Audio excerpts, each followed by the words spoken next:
April 15. Let the record show I've got everybody here. I got Rob Mann, Jim, Rhonda, Rob Word, Steve, myself. Next item on the agenda is approved minutes. And we'll start off with minutes from March 18. That was a regular monthly meeting. And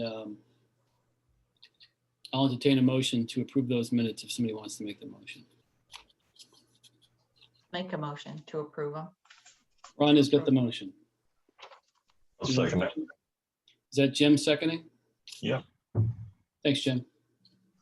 Any changes to these minutes?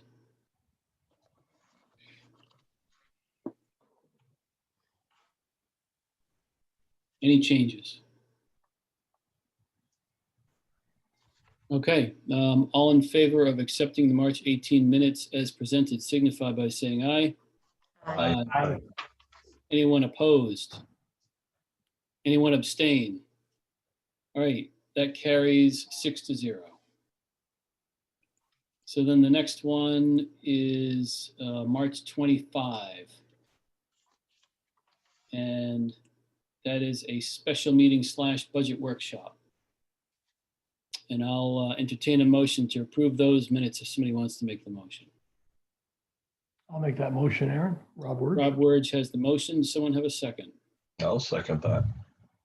Jim's got the second. Any changes to the March 25 minutes? Any changes? All right, hearing none, all in favor of accepting the March 25 minutes as presented signify by saying aye. Aye. Aye. Aye. Anyone opposed? Anyone abstain? All right, that carries 6-0. Then we go on to April 1st, budget workshop. April 1st. I'll entertain a motion to approve those minutes if somebody wants to make the motion. I'll make the motion. Ron has got the motion. Is there a second? Rob Mann, I'll second it. Rob Mann's got the second. Any changes to the April 1st special meeting / budget workshop minutes? Any changes to the April 1st minutes? Hearing none, all in favor of accepting the April 1st minutes as presented signify by saying aye. Aye. Aye. Anyone opposed? Anyone abstain? All right, that carries 6-0. Then we move on to April 6. April 6 is a special meeting / budget workshop. I'll entertain a motion to approve those minutes if somebody wants to make the motion. I'll make a motion to accept those minutes. Who's got the motion? Is there a second? Somebody I'll want to make second that second? Did Steve have the second? Whoever, somebody else did it, that's fine. Oh, well, But if not, I'll second it. okay, great. So Jim, I think you had the motion, right? Yes, sir. Who's got the second? Any changes to those minutes? This is April 6th. Any changes to the minutes?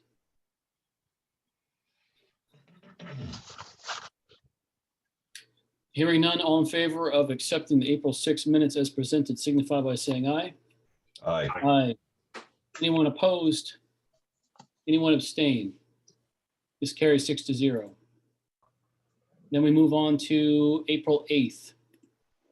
Special meeting / budget workshop, April 8th. I'll entertain a motion to approve those minutes if someone wants to make the motion. I'll make that motion. Steve's got the motion. Is there a second? I'll second that. Rob Word has the second.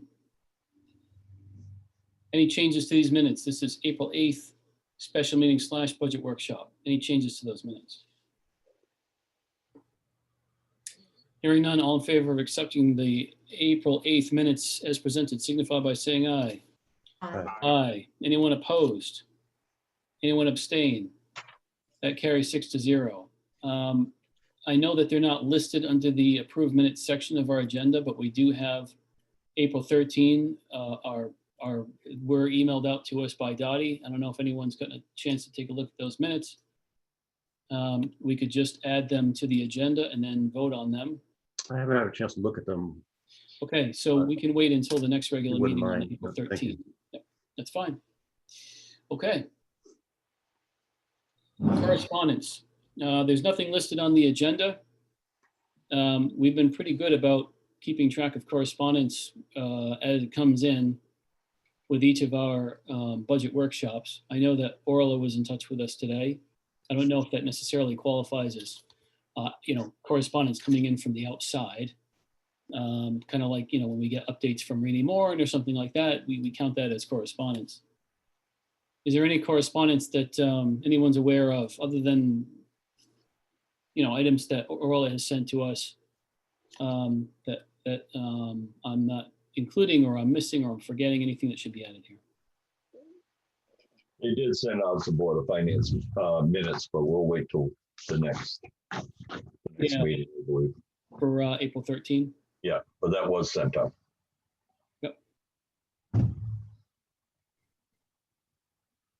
Anything else?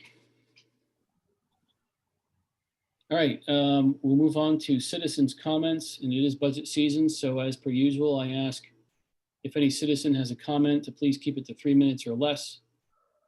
Does any citizen have a comment at this time?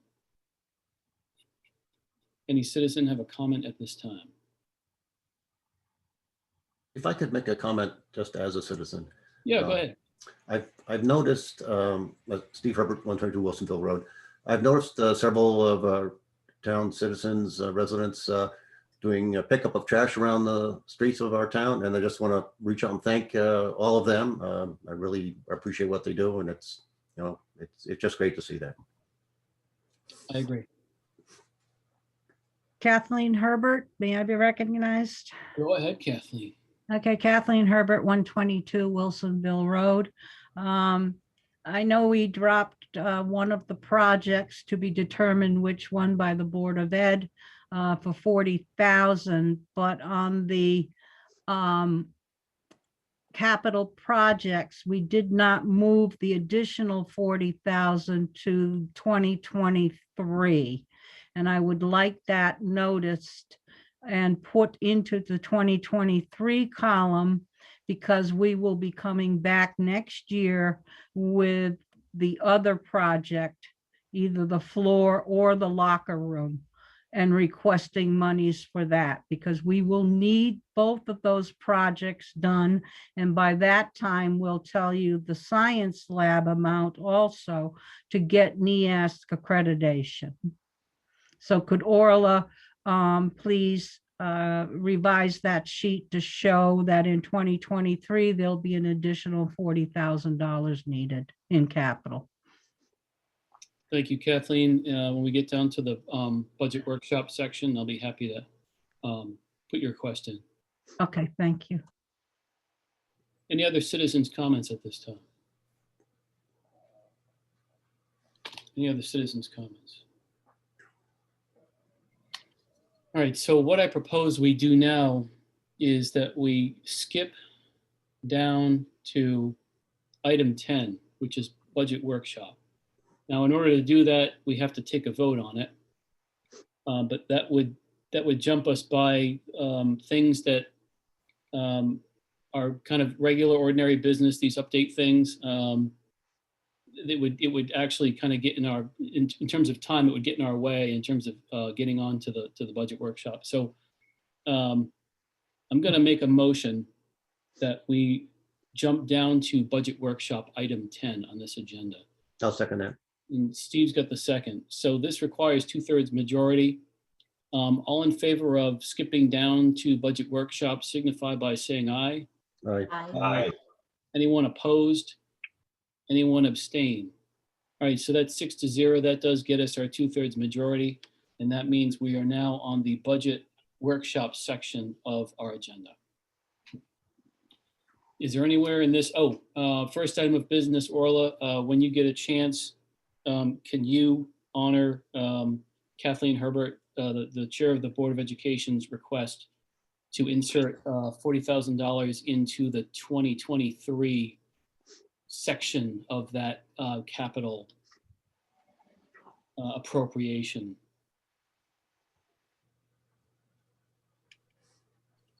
And I appreciate you doing that.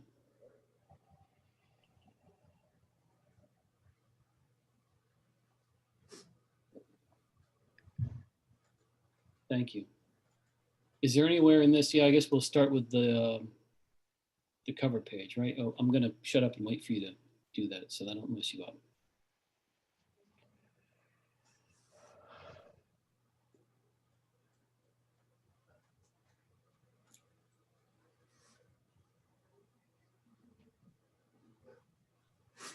All right, this must be the home page.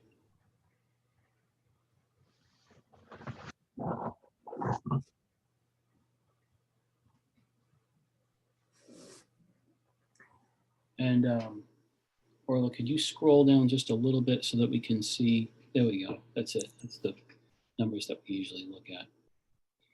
Oh, and if you can scroll just one more row, then we can see what the dollar amounts are to reach certain. There we go. That's it. Wait, there you go. Got it. Excellent. Thank you. So, so is there anywhere in this budget that anyone wants to go first? If I could make a suggestion, I don't know if it's already in the budget or not, but Rich mentioned that we would be getting 20,000 or more for the old roll-off truck. I don't know if that's already included in other income or not, but if not, that would be something I'd like to add.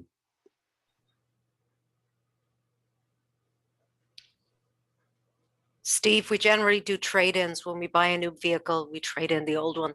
It's not going to show as revenue. Does it change the cost then? I'm not sure. I'd have to really check. Rich is not here, so I'd have to check the loan documents.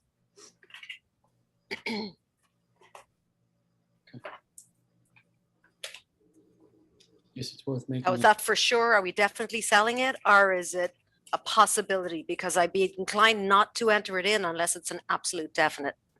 It sounded to me like it was, you're getting rid of the old one, you got the new one. That's This is Amy St. Ange. I know that Rich isn't here tonight. I can certainly give him a call if you need me to, but I believe he was looking at it as a trade-in.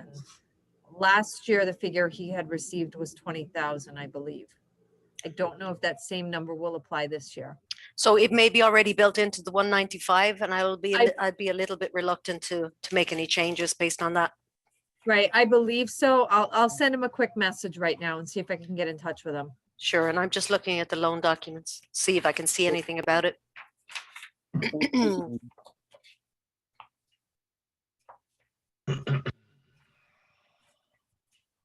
Aaron, it's Rob. I wanted to spend some time at the transfer station if that's appropriate at this point. Sounds fine. Rob, just so you know, I did share with Rich the information that I provided to you guys. He is, as Amy said, he's not able to attend the meeting. He has something came up, but he is available if we need to call him. Okay, Um, maybe not, depending on where we go. okay, Your work was very helpful, so we could start. okay. Well, let me just flick over. Do you want to take a look at the expenses side of things? Yeah, I would like to. Sure, I'm going to bring up that department. And while you guys are looking at that, I'll go back and look at the loan documents for the roll-off. I was kind of peeling this back earlier today to try to get a handle on what's happening with the expense side and with the revenue side in totality. And I understand that it's not necessarily meant to balance out, although that would be wonderful if the income that we brought in balanced out to the expenses. But when I rolled up 2020, and I'm going back a little bit, it was about a $220,000 difference. It was about 360 in expenses right there. Thank you, Orla. About 240 in revenue. You don't need to jump back to the revenue. Sure. I jotted that down. So call it a negative 120. When we roll into 21, Orla updated the estimates and the expenses have actually gone down to about 340. I think that's the K78, Orla. Let's see. 339. I rounded it to 340. Yes. The revenue jumped nicely to 265, and that was largely in part for the increase in the permit fees. Correct. When you look at what's happened there from a year over year, you know, the costs have gone down and the revenue's gone up. I mean, that's a perfect storm, as they call it, right? As we roll into 22 on a budget basis, the costs are going up a little bit more at about 346. Again, I'm not comparing it to the prior year. I'm comparing it to our current run rate of 340. And the revenue's staying flat at about 265. So real nice job moving from 20 to 21, and pretty decent. You know, at first the 8% was really, I was kind of getting hung up on the 8% in the far right column. But when you look at what's really happening on an actual basis, it's running up about $6,000 on the expenses, call it 340 to 346, and the revenue staying flat.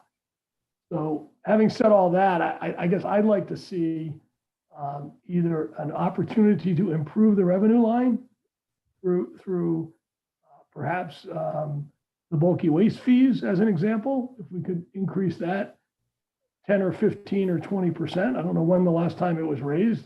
We've talked about this for months, so I don't know if that's an opportunity. Or we look at some of the expense lines to try to at least flatten that out a little bit.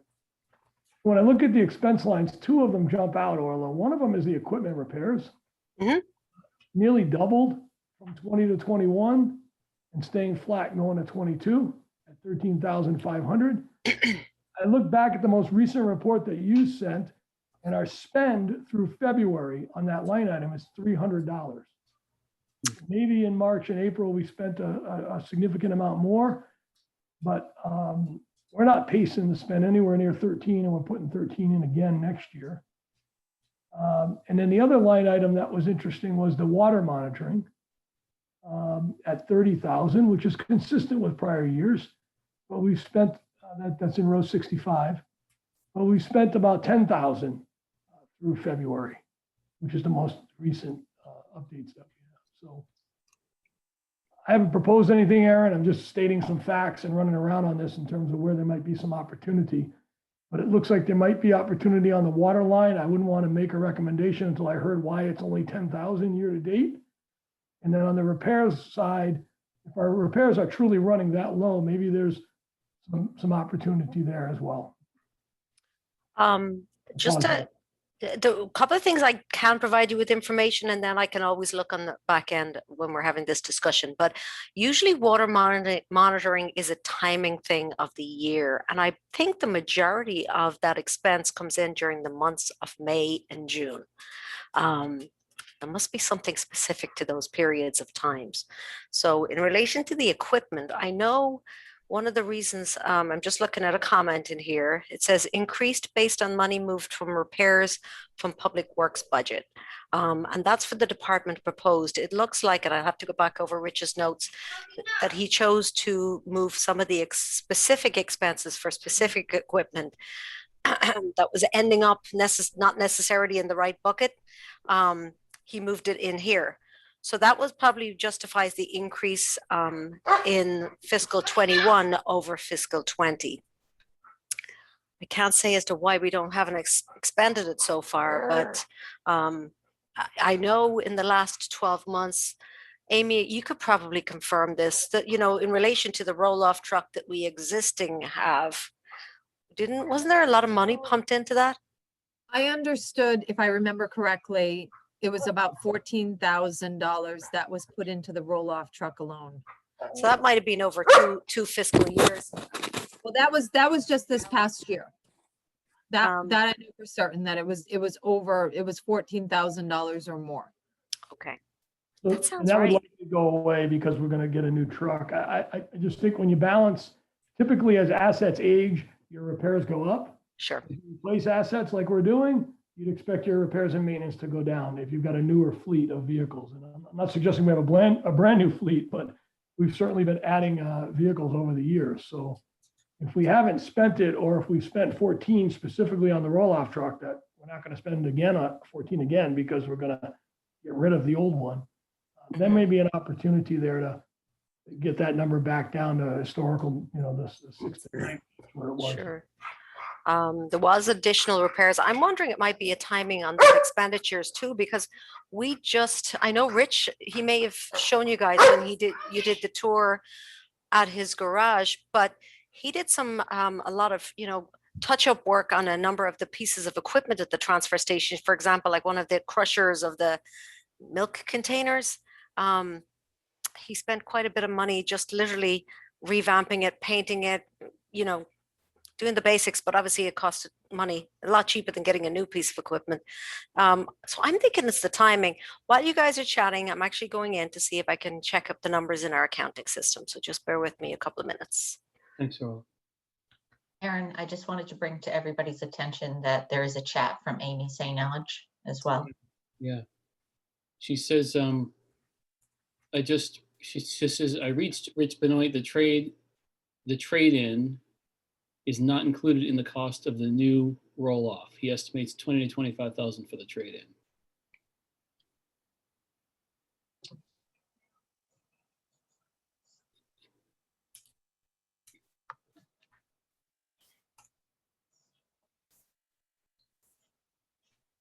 But that's not included, like what Steve said, the 20,000 might be something valid to take off of that cost.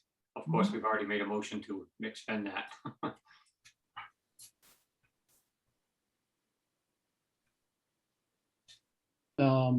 I imagine if we were to reduce the cost of the roll-off by, let's say conservatively 20,000, because he said 20 to 25, I figure go with 20. That probably wouldn't result in necessarily a $20,000 inclusion into our budget. It would be a reduction of $20,000 in lease-to-own expense. That's correct. It could be. It depends obviously on how you do the transaction. Whether you treat one as a sale and the other as a purchase, or you Right. treat one as a reduced purchase price. Yep. That's however you want to play the game. I see a note from Sean saying that he uses the transfer station and he thinks it should be self-sufficient, or I assume close to it. I agree. Only, as I mentioned, I think earlier, only about half the households in town use a transfer station, which means to the extent that it runs at a deficit, we're asking the other half of the town to pay for what only half the town uses. I'm not sure it has to be exactly break even or anything, but we should try to get it, I think, close to that. I don't, Amy, do you have any plans for an increase this coming year in terms of the fees? I think we're one of the cheapest towns around, if I remember.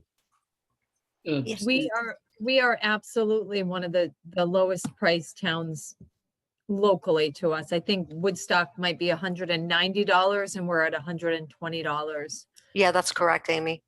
And if we want to keep this a viable option for people, it's certainly something that will be under consideration as we move into past this budget season. I don't know, obviously the Board of Selectmen would have to make that determination together.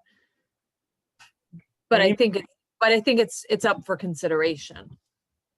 Amy, real quick, it's Rob again. To review, the gap in 2020 was 120,000, and this year it's estimated to only be 75.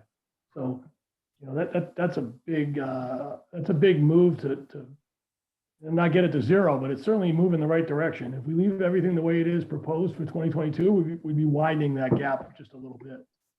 I'm kind of with the rest of the group. I'd like to see us, not in one full swoop, go from minus 75 to zero, but it would be nice to trend that more toward a balance, if you will, rather Agreed. than further away. And we don't have to do it all, a little bit each year between controlling the cost side and increasing, modestly increasing the permits.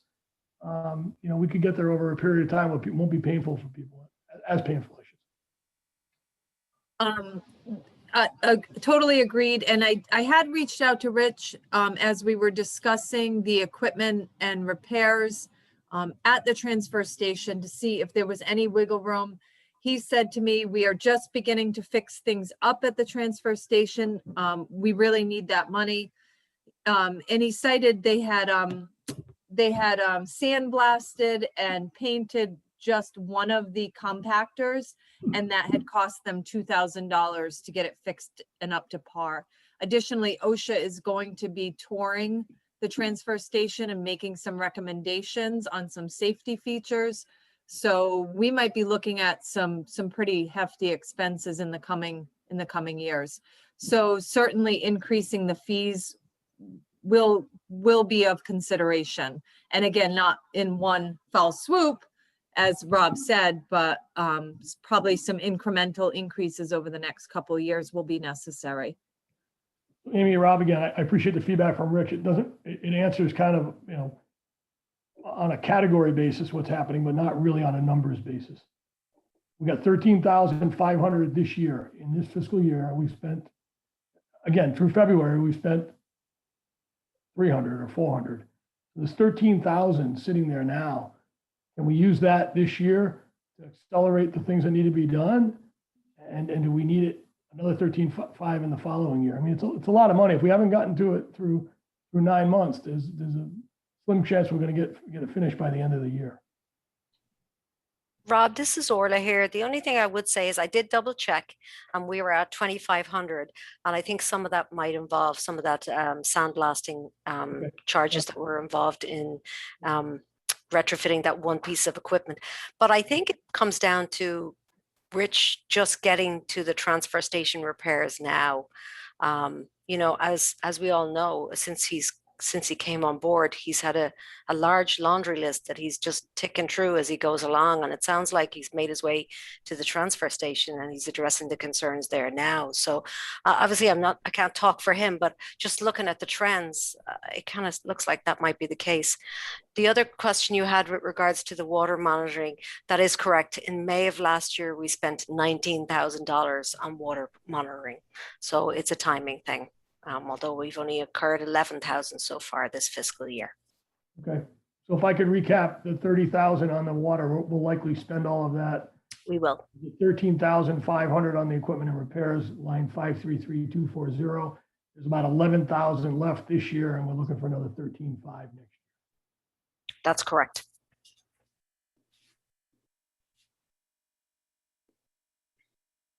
Rob, I share your concern, I guess is the way to put it. It does seem like the estimate for the current year might be a little bit higher than we're going to really spend. And if you do spend it this year, maybe you don't need to spend it next year too.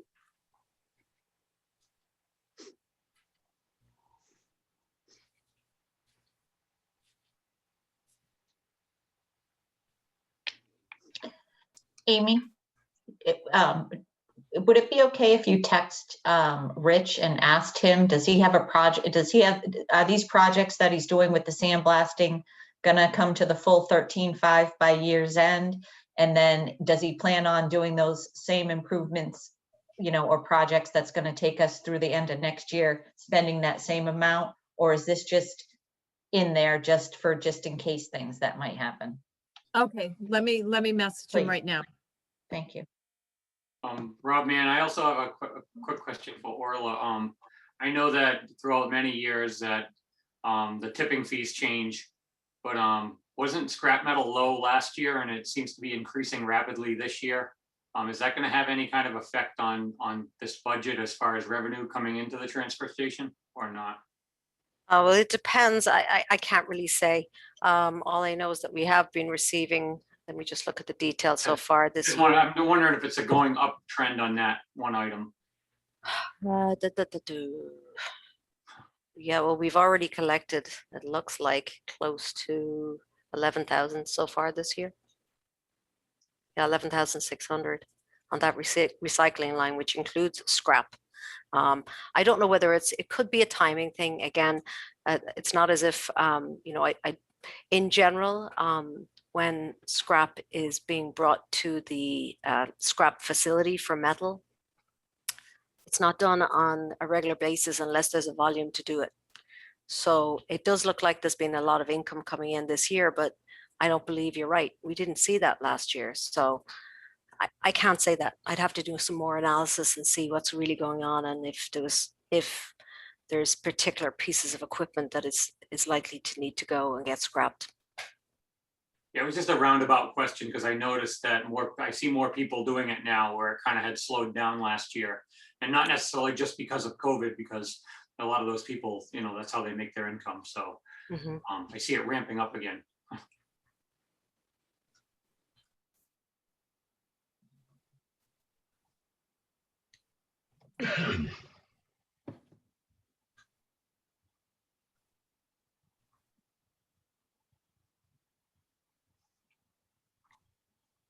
While we're waiting, did everybody receive that email that came in from Orla maybe around 6 o'clock tonight? I can certainly share that if. Oh, perfect. Yeah, just bear with me. It was in relation to the 9-ton truck. After the meeting the other night, Rich and I had a conversation. Bear with me one sec.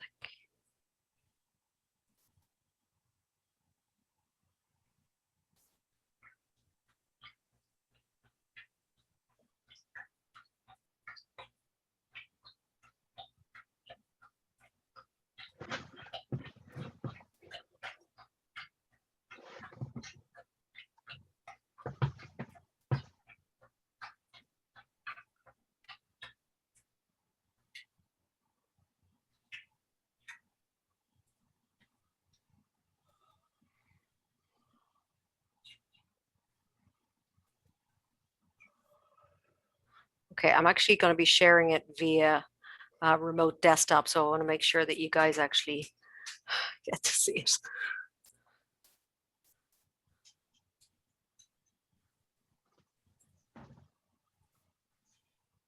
Okay, let's see.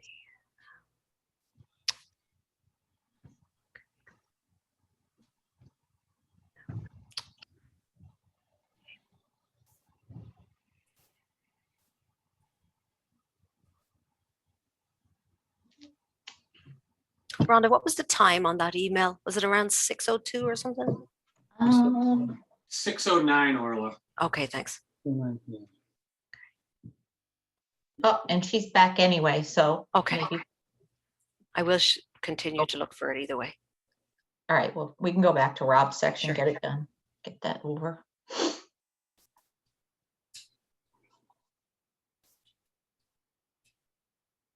So this is Amy St. Ange. I do have some information from Rich.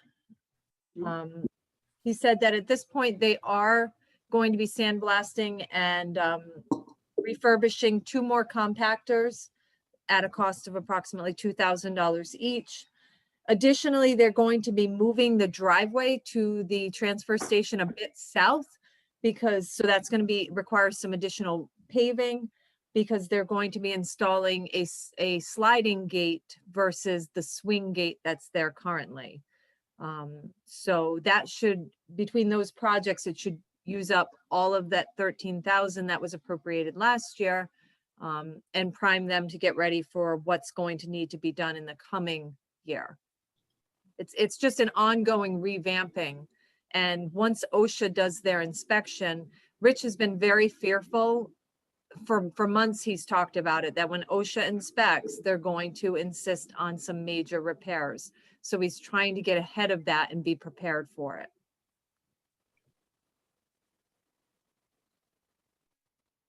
Thank you, Amy. You're welcome.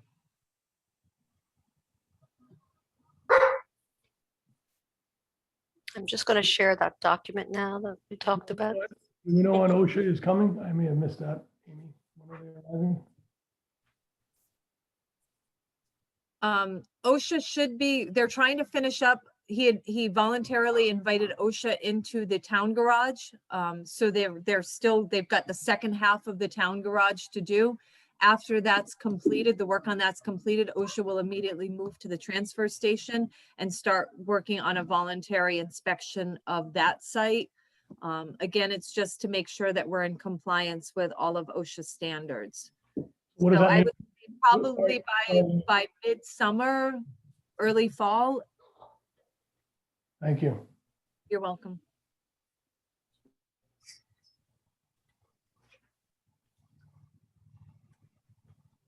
If we could, I don't know, who suggested going to this? I email? was just, we're not done on your page yet, so we should stay there and then Go move back. to this. I just thought while she was doing that, we could. Oh, look at yeah. that. Okay. The other thing I was going to ask Rhonda, if we could go through the remainder of the adjustments down before we get into an. Whatever adjustment. you want to do, yeah.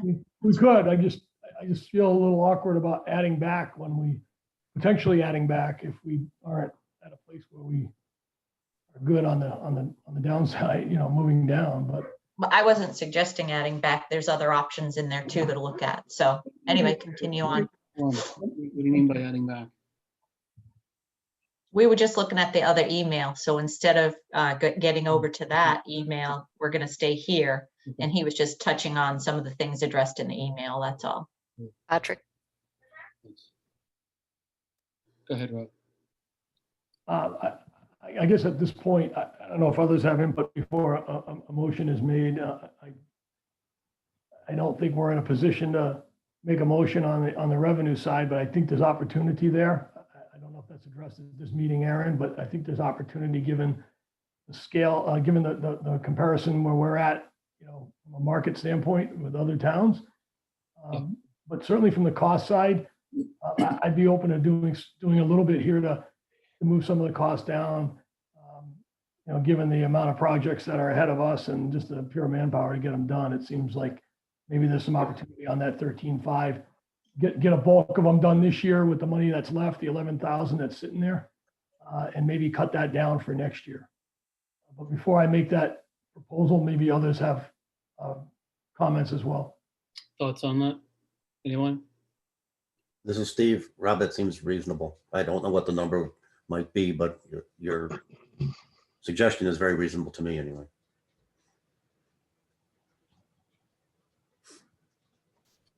Anyone else? I agree with reducing that a little bit.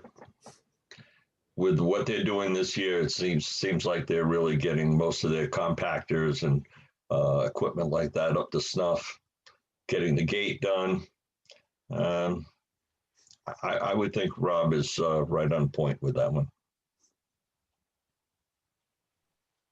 Anyone else? Rob, man, I agree with Rob. And of course, if OSHA comes in and there ends up being these unforeseen costs, we just have to deal with them anyway. I mean, we're gonna have to deal with them one way or the other, whether we have money in this or we don't have money in this. That's gonna have to be something that has to be addressed at the time of the actual need. So, I'm good with reducing this also. Anybody else?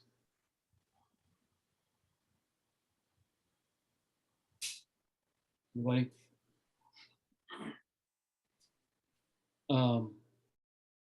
Does somebody want to make a motion? Is there a dollar amount that they have in mind? I'd be happy to do that, Aaron. Go ahead. I make a motion that we reduce the FY22 budget number in line 533240. We reduce that from 13,500 to 7,500. So a reduction of $6,000 to that line item. Is there a motion? Excuse me, is there a second to that motion? I'll second that. All right, so a motion has been made to reduce line item 533240, equipment repair parts, in the transfer station section of the budget. That's Department 3204. To reduce it from $13,500 down to, Rob, what was that? Down to 7,500. So from 13.5 down to 7,500. That motion has been made by Rob Wurge, and if I'm correct, it was seconded by Steve. Correct. Okay. Any discussion on this motion? Any discussion on the motion? Okay, we'll go around the table. Rob Mann, Yes. Jim, Yes. Rhonda, Yes, Rob Wurge, Yes, Steve. Yes. I'll vote yes. This one carries 6-0.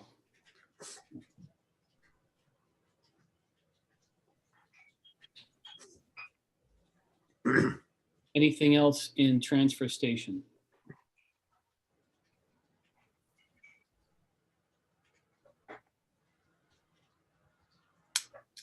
Okay. I know, Rhonda, you wanted to talk about that email that Orla sent. before we do that, Steve had mentioned the income, if you will, or another way to put the, or reduce the numbers regarding the truck. I believe it was, because that was like $20,000, right, Steve? So Yes, which- I believe it. Well, it's 20 to 25. Amy got that information from Rich, I understand. So just to clarify, we're talking about the roll-off truck that we have already decided to replace, yes? Correct. Yes. Or the one we're selling, or one we're getting rid of, I guess is the way to put it. As Aaron, Rob Mann, as Aaron said before, we have to remember that it's not an actual $20,000. It's the borrowed $20,000. So it's actually just the financed amount throughout the period of time yearly. Correct, Aaron? I would think it means that we borrow $20,000 less, or whatever, lease to own $20,000 less. And Steve did raise a point that from an accounting standpoint, there's two ways to do it. You could treat it as a purchase and a sale, or you could treat it as a reduction in the cost of acquiring. Is there any way that would reduce the mill rate more than, Sure, if you treat it as a separate sale, it would be a $20,000 reduction for next year's budget. If you treat it as a reduction in cost, it's probably going to be $5,000 or $4,000 or change.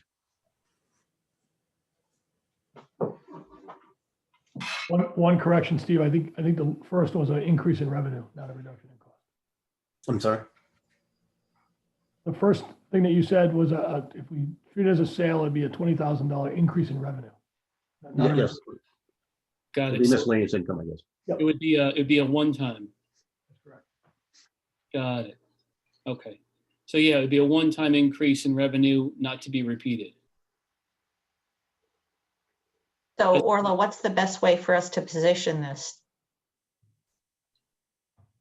Depends what you want to benefit. Do you want to benefit in the first year? Then we reduce it by $20,000. I don't recommend you do 25 because you don't really know. It's only an approximate. So, One way, Rod, is to take the 4,000 over 5 years. The other way is Yes. to take it all up front. That would be the most straightforward way to do it. Mhm. okay, I know it doesn't have as much of an impact on the year that we're talking about right now, but I would be okay with stretching it out. What did we say, 4,000 a year or something like that? Yeah. As tempting as it is to grab all the money right now, I try not to set myself up for pain this time next year. I agree. It also, makes our debt ratio less. This is less money borrowed.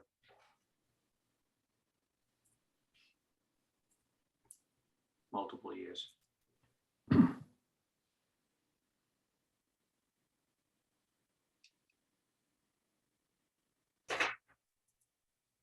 Yep, I agree as well. It's not the full 20, but the 4 is additive. It adds on to what we're doing now. It's another Yes. 4.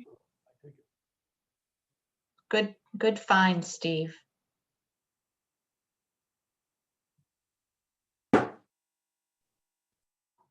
And Rob.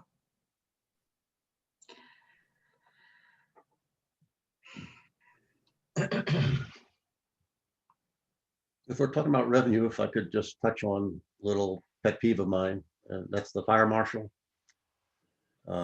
Just got a postcard saying I need to get my vehicle inspected. It's going to cost me $20. If I own an apartment and the vehicle, I drive to the guy who inspects it. If I have an apartment that needs to be inspected, the fire marshal comes to me and he only charges me $10. It just doesn't seem appropriate to me. I think that income should be higher. We're spending a lot more on the fire marshal department. I think it's a great function. I think it's important, but to the extent that it helps particularly businesses, I'd like to see that revenue line be more appropriate in line with the cost of running that department. And Rob, we're here, not to pile on, Steve, but you're talking about the revenue side, the same department on the cost side is up dramatically. It's up 56%. I'm sorry, I didn't hear you, Rob. I apologize. I said not to pile on, but in that same topic, on the expense side of the fire marshal, that department, if you go to page 38, is up 56%, Exactly, yeah. quite significantly. So unlike the transfer station discussion, these are going in the opposite direction. Revenue is not climbing and expenses are climbing. I think Jamie did share a lot of information with you guys with regards to comparisons with other towns and the reasons why, and the fact that we did pay for a fire marshal who basically didn't do his job for all those years. The fact that we can even collect some revenue now is a heck of a lot better than it was under the previous fire marshal. I can certainly try and see if I can share that information, and I'm not sure whether Jamie's available to join us, but it just sounds like it's a difficult one to do. It's not like you don't need a permit for fire marshal to generate fire marshal income to register your car. You need to do that to register your car, Steve. So it's a little bit different. The businesses, I believe, are required to have this inspection. The argument was that if it's only $10, then I'm more likely to pay it. I'm not sure I buy that argument. Which people that I buy stuff from I could tell them, hey, if you charge me less, I'll pay you, otherwise I won't. I question that argument.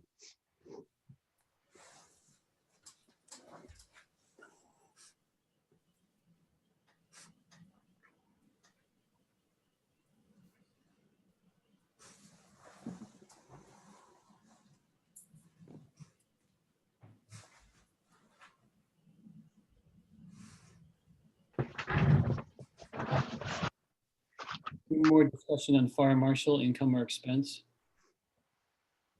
Or is there any action that somebody was thinking of taking? Motion second or something like that? Aaron, I had the question in my list just to talk back through again, the addition of a secretary in the fire marshal. And apologies if we're going over it again, but I don't remember the rationale. I don't have any notes on it. It's significant, $10,858. I had a little yellow taggy on that one too. That's on page 38 of our booklet.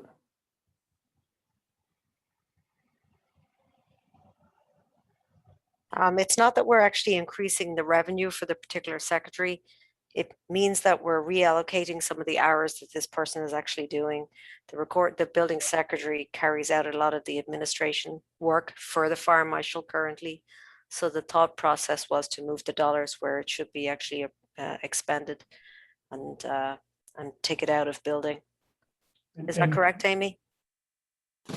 Yes, that's correct. It was, in hindsight, I mean, we understand what we did. This was Donna Hall's salary. We just took 8 hours of it and tried to expense it towards the fire marshal so that it was applied in the department that it was being used for, because she's taken on all of the duties of scheduling items for the fire marshal and the deputy fire marshal.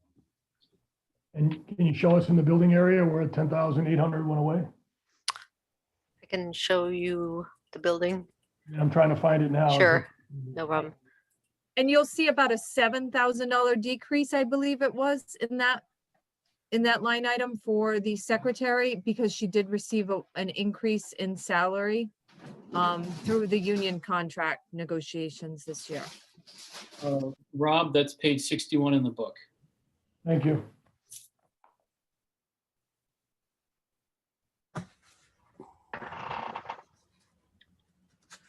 Well, could you kindly go down, because it's Sure. getting a little more confusing. There's an addition of 5,000.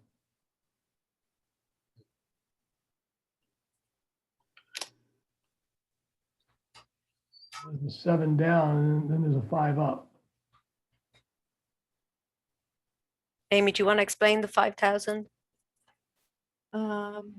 It's the additional. Oh, the 5,000, overtime. the 5,000, Rob, was for additional overtime. So currently what's happening with Donna Hall is that she does not get any overtime wages.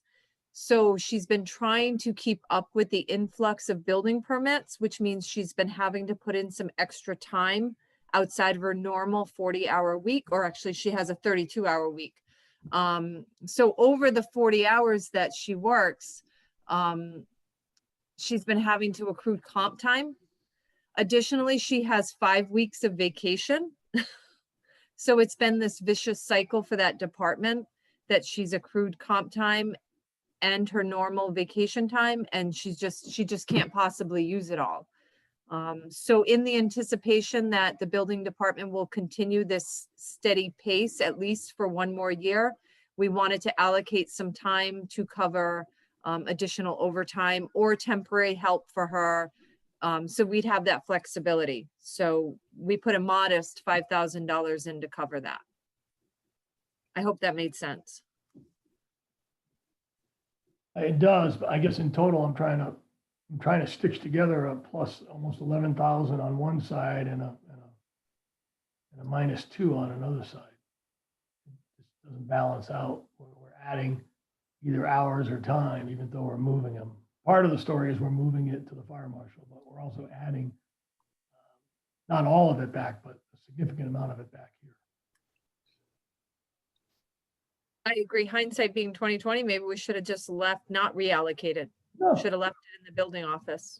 I don't necessarily agree with that. I think the more you can get the Okay. costs allocated in the areas that they're consumed, the better, the wiser we'll be. Okay, moving great. forward. But if it was 10 out and 10 in, it would be an easier discussion. I'm just That trying, would be cleaner. 10 out and 2 in.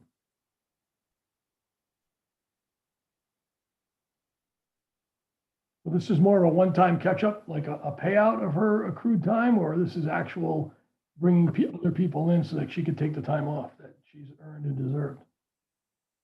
I think it was leaving us open for either overtime or temporary help as needed.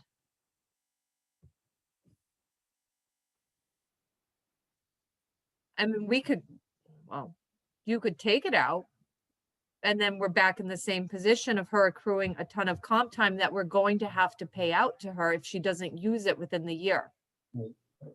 So that's one of the things that we're facing, that legally, when she accrues comp time, it has to be paid out in some manner. So if she doesn't take the time, we're going to have to pay her for it. Right. It's part of a union.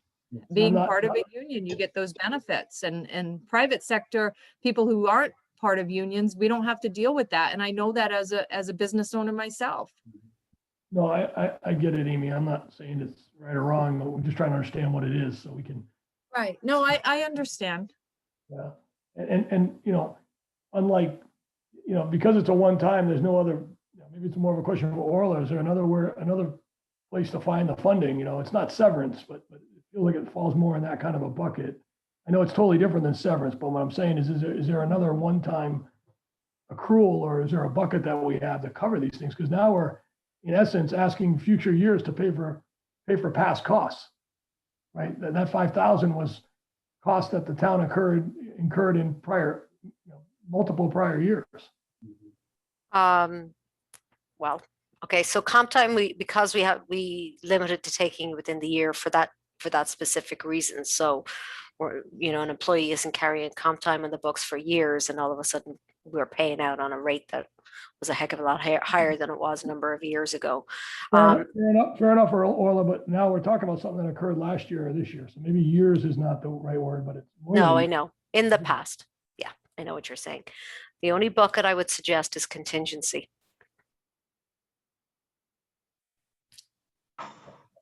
that doesn't really do anything for us in the, as Rhonda was saying, the global picture here. I know. I think that what we could do is if we were to remove this and then we, you know, they come to us mid-year, take it out of contingency to pay for that comp time or whatnot.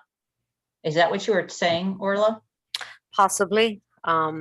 It depends what else comes up with contingency. You know, if our contingency ran out and we still had to pay that, we would have to come back to the Board of Finance and ask them for additional funds. Right, Amy? That's what we'd Oh, have to yes. do. I mean, I'm thinking you already took out something that possibly will get used at the transfer station that we might be knocking on your door and asking for. So now we're looking at another item that quite possibly, a strong possibility that we'll be asking for it. But if we feel we need to do that, that's understandable. Amy, I don't see them the same. This 5,000 is committed. We have to pay it. The transfer station, I mean, you and the department head can make a decision on whether moving a gate and the driveway is more important than other things, right? So I think they're a little, I hear you, but I think they're a little different. If this is money owed to an employee, it's hard to put that in contingency when you know it's a liability that's sitting in front of us. Okay. I wouldn't feel good about that. I mean, that's creative. But there's a question about taking it out. I'm desperate. I'm really trying hard to make this department efficient. And I see flaws, not flaws, but I see the work piles up every single day as more and more people come in for building permits and Terry working the limited hours that he works.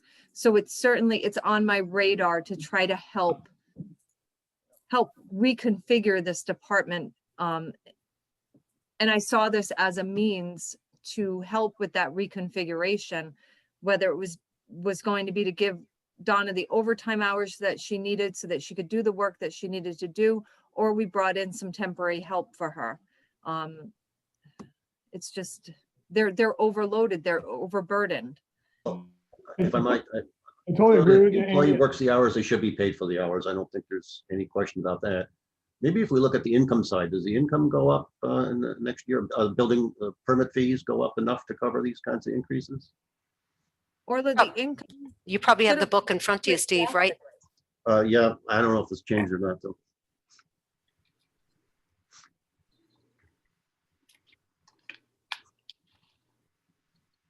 No, gave me a conservative number. 125. Which is the same as the current year. Yes. Which is conservative in the anticipation if the bubble bursts, then things change. But again, we're sort of saying that we're going to increase the volume based on the fees, 25%, and there's some logic to say that you'll need more administrative support for that. But I would expect to see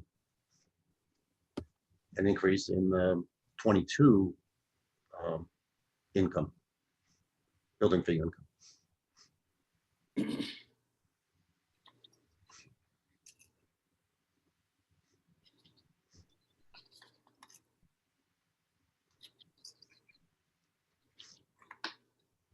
Orla, how much have they received thus far on that line item Just bear estimate? with- Is it 125? So they expect Just to bear get with more? me 1 second. Numbers to the end of March. I'm sorry, I said it was going up 25%. It's actually next year it's staying flat according to the fees. That's right. but in all honesty, this is Amy St. Ange again. This is the year that we've been hit hard as far as Donna accruing comp time. If Um, she has about 120 hours of comp time that is due her at this point.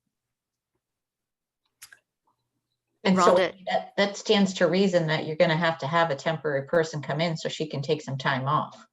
I mean, Currently, right now, we've been utilizing the recreation secretary who has not used, we actually reduced her hours this year.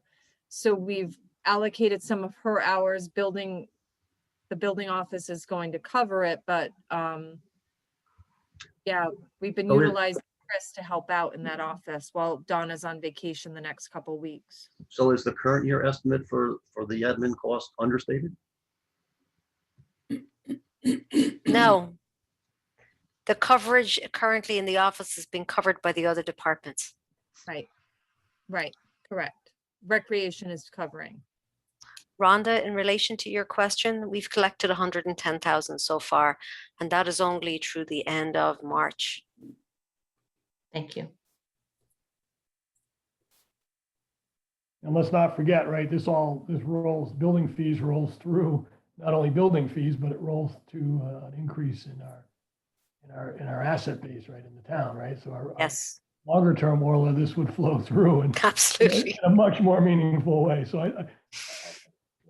I'm kind of with Amy trying to, how do we make this work and give this department that's really, is overloaded. It shows right here, you can see 64,000 a couple of years ago to 100. Now we're at 125. I mean, that's not a bad thing for the town, right? And the irony is we paid for a full-time building official for many years and we didn't need one. So we thought we were good in getting Terry in. He was available 15 hours a week and he is totally overloaded. He is working so many hours in his quote unquote retirement just to try to keep up with the volume. I'm wondering if the current year estimate for income is not 125. If we've done 110 so far and we're going into later in the spring, if it really isn't maybe 150 this year, and maybe that would be a number for next year. Let me just look and see what we took in March. That'll give us an idea.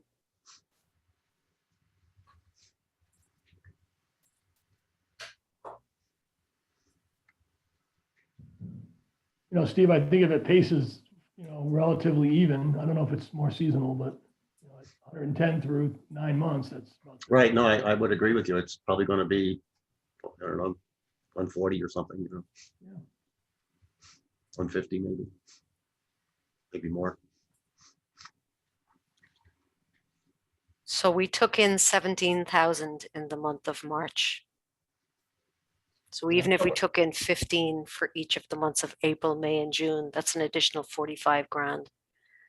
Looking at a trend, during the winter, we typically don't collect a huge amount, but in the months, in the tail end of the months at the end of calendar year 2020, we took in 18 in July, 12 in August, 13 in September, and then 23 in October, 10 in November, 7 in December, 7 in January, 3 in February, but then it started to go back up again. So 17 during the month of March.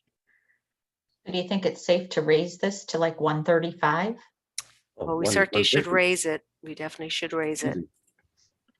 Maybe 145 even. We'd have to add 35 to the rest of the year. That'd be 11 a month. Yeah. So our estimate would be, maybe I'm suggesting we put in, based on 125, 140 is only an additional 15 grand. That's even being conservative, but I don't want to go too far up. You said you had 110 right now, Orla, through now. 110 through the end of March. That doesn't include the months of April, May, and June. So if That would be you another 15 for 10. each of those months, it's going to be 110 plus 45 is 155. 155, exactly. Now, one of the things is because the building secretary is on vacation, the office is not open as much as it typically would be during the week. So we may see a little bit of a decrease in the number of volume. We may see that activity coming in during the month of May more than the month of April, but either way, she will be playing catch up regardless, no matter what month it ends up in. But conservative would be 140. 150 might be a middle of the road. I'd suggest 150 is a reasonable number for next year, probably a conservative number for 22.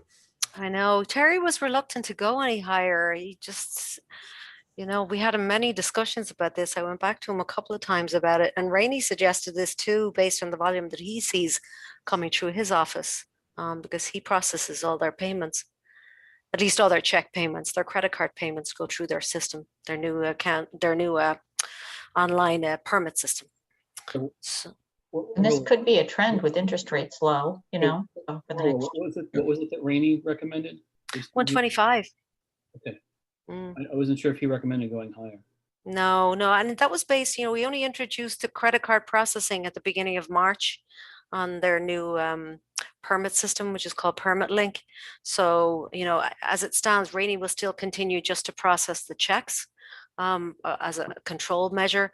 But we are starting to see credit cards. For example, during the month of March, we collected almost $3,000 in credit cards for the very first month that we were processing it.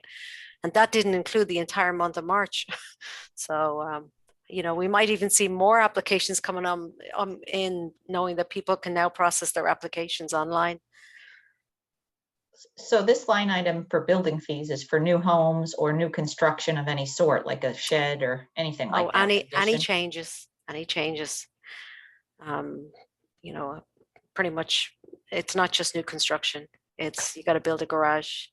Yeah. In addition on your house, whatever. It Yeah. seems to me that the 150 is a reasonable estimate for FY21, and that wouldn't be, in my mind, not an unreasonable estimate for next year as well. I can certainly plug it in. And There's my thought. There's 5 other members who. no, Are you of gonna course, make a I motion, understand. Steve, or do you want us to elaborate? What do you, I think we should increase this line item as well. I agree with that. I would certainly be willing to go to 130 at minimum. I know obviously if we go to 150, there's always a risk. I was thinking, more between 10 and 15,000 above my personal comfort, if you will. So if we go to 135, Yeah, 135 or 140. 140 would probably be my high. I think 140 is reasonable, but I'm kind of uncomfortable with the 150, Rob, man. Yeah, I think that's a little aggressive. I think the 140 is a much safer bet. Rob, And that's going to balance us with the 5,000 too, and the additional income that we need on that side without touching that, right? Well, that's somewhat of a separate issue, but it does affect Yeah. this department, and it makes it more understandable, I think. Rob, I'd support the 140. oh, okay. So somebody want to make a motion to increase this line item to 140? I'll make that motion. So Steve's got a motion, Steve's making a motion to increase line item 490395 in the, oh boy, I can't see like, where are we? We're in section, maybe Orly, you can help me out. Sure, it's section revenue 3040, So, local revenue. revenue section 3040, Yes, and 3040 represents local revenue. got it. And so within that section of the revenue side of the budget, then 490395 is the line item. Correct, and it's building fees. And building fees. And Steve has the motion to increase that to 140 for FY22. Is there a second to that motion? Rob Mann, I'll second that. Rob Mann has a second. Any discussion on this motion? Any discussion? All right, we'll go around the table. Rob Mann, Yes. Jim, Yes. Rhonda, Yes, Rob Werge, Yes, Steve. Yes. I'll vote yes. And that was, how much we bumped that up by? 15? By 15,000, correct? All right, and then I know this is a completely separate topic, but I didn't write it down. But Orla, were we reducing, because of the calculating and the trade-in and the roll-off, were we reducing the anticipated annual expense for the lease by $3,000 a year? $4,000 a year. All right, the only reason I ask is because I got this little note here that I'm just keeping track of stuff. Sure. Let me just go into it. I want to apologize because Rob was actually looking at the expense side of the building department. And I'm not sure we finished that conversation. no, in my mind, we did, Steve. Okay. Aaron. I just wanted to make sure that I keep track of what was the change in dollar amount so I can write it down. That's my bad. I didn't write it down when we were on it in the first place. So the annual debt service would go from 43787 to 39787. Okay, that's 4,000 even. Thank you. Sure.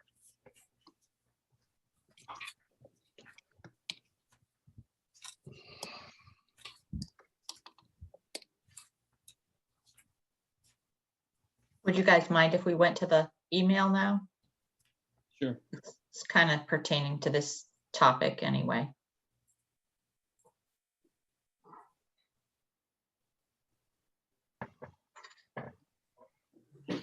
Rhonda, while we're pulling it up, to Steve's question about not addressing my area, I think we addressed it, Steve. Look, Amy explained it well. Those folks are really, really busy. She's trying to, make sure they're set up for success. So we just got there a different, we got there on a different route, but we got there. And I think it's a reasonable adjustment that we made on the revenue side. And that added cost is, is being paid for by all the people that are utilizing those services. So I feel good with where we are, Steve. Okay, again, I just didn't mean to sort of go off on a tangent. So Sorry. my question regarding this email is if we, keep things as is and we don't add that other vehicle on, is there any way that we can use the anticipated surplus and maybe encumber this bill this year to utilize that and reduce the debt?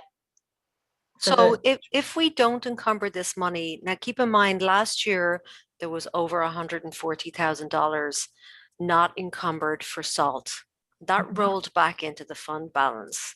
So, but the net effect, because the school had its own deficit of 140,000 and change, the net effect was zero because of that issue. But similar to last year with the surplus in salt, if you guys don't use this or allow Rich to use it for some source, it will go back into the fund balance. So we will have an additional 62,000 in the fund balance. Well, I understand that. I guess I was just trying to see if there was any way we could creatively use this cash like towards the end of the year, if it's still in there before we get the lease, so that we can finance less. Because I mean, once we can that be done, or is to reduce the budget, I guess, this year before we put it out? Or would that be too much playing around? So can you explain that to me again? So I was thinking if there's 62,000 approximately that's going to be left over at the end of the year, that would normally roll over into fund balance. If we lease to own the other vehicle that we currently just looked at, that we reduced by 20,000, is there any way that we could get that deal going sooner, if you will, where we take the money out of this year's budget as like a deposit on the lease to own? Oh, now I get you. So what we would do in that case is it would roll directly into fund balance, as we were talking about already. And then we would, as part of this transaction, we would put a down payment of X amount of dollars. The way we're talking already in relation to the trade-in, the cost of the vehicle would already be reduced by that approximate $20,000 of trade-in. Should you want to use any of this salt, it would be in turn reduced by that. So the net cost before financing would be a lot less, and therefore funding would be a lot less. Is there any way that it would reduce our budget that we're working on? Is there any way? It would, yes. And we could similarly do it. We could either do it that we, in the process of purchasing the vehicle, make a down payment of whether it's $62,000 or a portion of, or, and then whatever was left over from that, we would finance that amount. But the bottom line is, chip away at the. I know, the bottom mill line is rate, Rich so. really needs that 9 ton, and I'm trying to really support him. And, after Tuesday night, we sat down and we took a look at some of the other line items to see if there's any possible way. I know He needs the truck, is what you're saying? he needs the truck as much as the roll-off truck.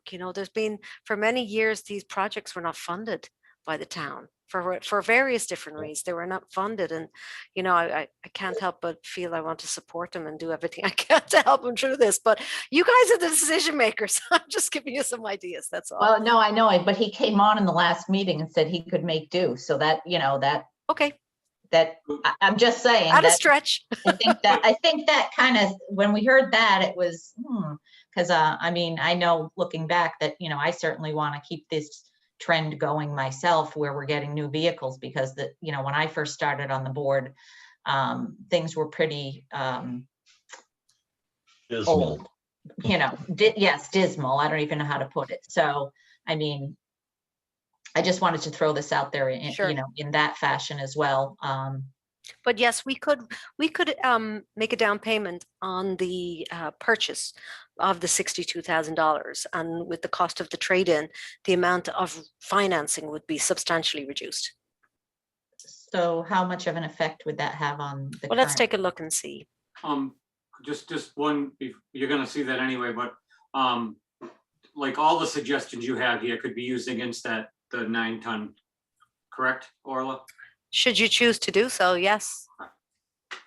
Yeah, that's something that we can look I at. think that's a wise decision. All right, so before Orla goes through all this, how does the board feel about adding that truck on? That's what we're talking about, Rob, correct? This is adding $27,000 to the budget next year, Right, additional cost. I know, Steve. So is, Okay, no, that's, yeah, I understand that. I wasn't thinking that along those lines, but it sounds like Rob was, so I just didn't know if any other board members were. Actually, I wasn't. I was actually thinking of using these funds for the truck that we already have chosen to buy. Well, that's what I'm doing then. That's what It we're doing. wouldn't add to the budget. Okay, all right. It would I lower the financed misunderstood. amount. Exactly. Okay, I thought you were No, going the other way. Okay. no, All I wasn't.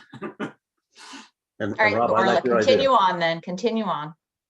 That's all. I was wanted to use Orla's plan towards the truck that we currently already voted on financing. That's what we're to doing lower now. that debt service. Right. That's exactly what I suggested. I just misunderstood what you said.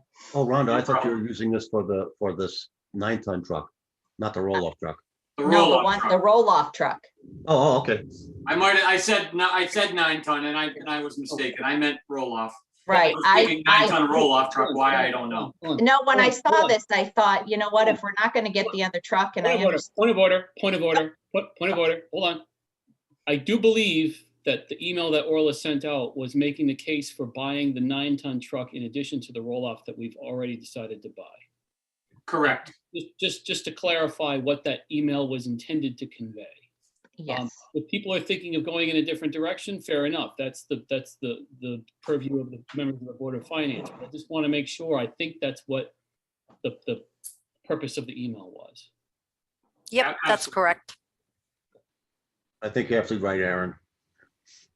But I like Rhonda's idea of applying those 62,000 against the purchase price, which will reduce the amount we have to finance and reduce our expenditure for the coming year. It's a good And idea. reduce the mill rate slightly by Sure. like a hair, Sure. a sliver. Well, even more than a sliver when you look at the other things that were below that 62,000. Yep, my viewpoint, Rhonda, it's creative. I think we get more mileage moving it into the revenue line, right? I don't, Well, I'd love to hear your thoughts, Rob. yeah, I mean, just 62,000, I get over the 5 years and reducing the financing, that would impact us probably another 12,000 or so, or I could crunch those numbers, but are there other things we could do with the 62 and keep the financing at the 180? The money's very, very low cost to borrow the money. You could use the 62 to balance the budget should you choose to do so. That's kind of where I was going, Orla. We could use Yep. it on the other side of the equation, on the revenue side. We'll get the full 62 magnitude Right. versus a 1/5 of the 62. Oh, that's not making sense. Well, maybe you can explain that better, but No, you are making sense, Rob, but I just trying to find creative ways to kind of use extra money that we have now so we don't have to raise taxes next year. So I just saw this as an opportunity, but I do agree.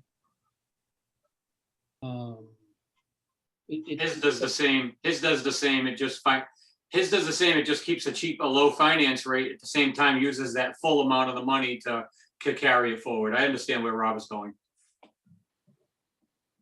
So, I think we should use it one way or another. so correct me, well, okay, so using it one way or another, meaning the 62? Yeah, Because if there's money left over, this is sort of my philosophy, and anyone can fault me if they don't agree. My philosophy is you have operating expense lines in a budget. And if you have money left over at the end of the fiscal year in those operating expense lines, all those leftover dollars, they trickle back down into fund balance. And they become part of your fund balance. Whether or not you have 7% or 7.5% or 8%, whatever it is that the bond rating agencies look at, it becomes part of your fund balance. So regardless of how creatively or not creatively we may decide to use this $62,000, to me, it feels like using surplus. That's what it feels like. For the following year, correct, Aaron? That's how you're looking at it? because that's what it is. So I feel like if that's what people want to do, it's very important that they call it what it is. Yep, that's what it is. Now, I'm keeping a running track of what we need to do in order to hit 0.75 mil. And by my math right now, we're $29,281 away from hitting 0.75 mil. There we go. And it's consistent with Orla's spreadsheet. So I feel like, so here's the thing. When budgets get shot down, that's usually when you start doing things that you otherwise wouldn't do, looking at the world through a wiser pair of lenses, because you reach this sort of, I don't want to say desperation, but I sure know in years when we've had 5 budget referendums, on that when you're leading up to the 5th one, I would say desperation does start to take hold, because you think to yourself, this is like baseball and the other team keeps getting runs and we need to get the hell out of this inning. So what is it going to do? What's it going to take to get us out of here? So the long story short is, I usually try to leave myself some tools to work with, in case it just happens to be one of those years where desperation sets in.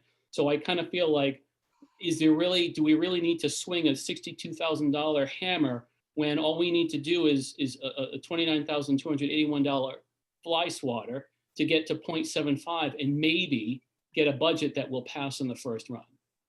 I get you, Aaron. Can I ask a question on that subject of getting the budget passed first time around? And my question is, because I've been thinking a lot about, how can we, gain the trust of the town as well as get the budget passed the first time around.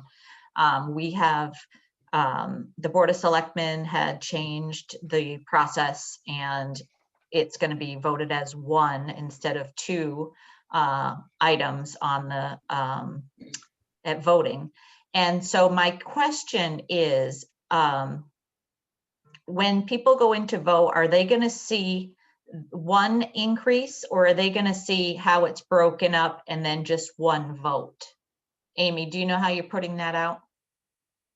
I believe if I'm accurate, and somebody can correct me if I'm wrong, it's going to be a total budget. It's going to be a dollar amount. Okay, If so I but you're not remember going to give, accurately. yep, so it's going to be a total amount of an increase, but you're not going to break it down just for this purpose of people seeing it.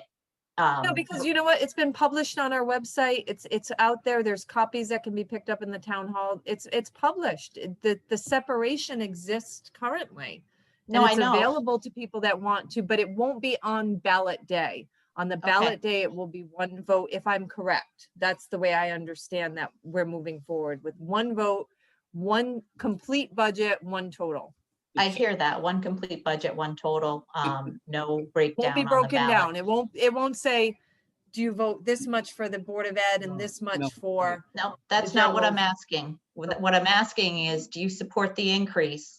And then you get the total increase, but they actually see also, even though it's posted everywhere and they can get the information everywhere, is it going to be somewhere on the ballot so they can see what the school increase was and what the town increase was? If they vote yes, they're voting for the whole thing. If they vote no, they're voting down the whole thing. There's no separate choice. So you're saying that it's not going to show that on the ballot? I don't believe so. Could somebody correct me that might have more knowledge of that? I don't know if there are legal consequences. There may be legal consequences. Okay. Because from a town meeting / referendum standpoint, there are certain things that you have to put in there. Now, I believe if the total amount of money we're talking about would be $27,854,000. Orla, is that the sort of the total of the total of the total? This one here. 27,319,000. So I believe, legally speaking, and I'm not an attorney, but I do believe that in order for a town to pass that number would need to be in whatever it is you're voting on. Now, whether or not the little paragraph, all those words that they cram in there, all those legal words, whether or not it includes a breakdown of what the town side is versus the school side is versus the capital improvement plan, I don't know what the options are. I don't know what the options are. I could ask a little bit of a different question. Aaron, you're talking about a 0.75 mil increase. We're at 0.79 now. Do you really think the 0.75 is that critical versus the 0.79? Unless there may be other people have other ideas. I don't want to cut off the conversation, but is the 0.79 okay in your mind, or does it have to be 0.75 in your thinking?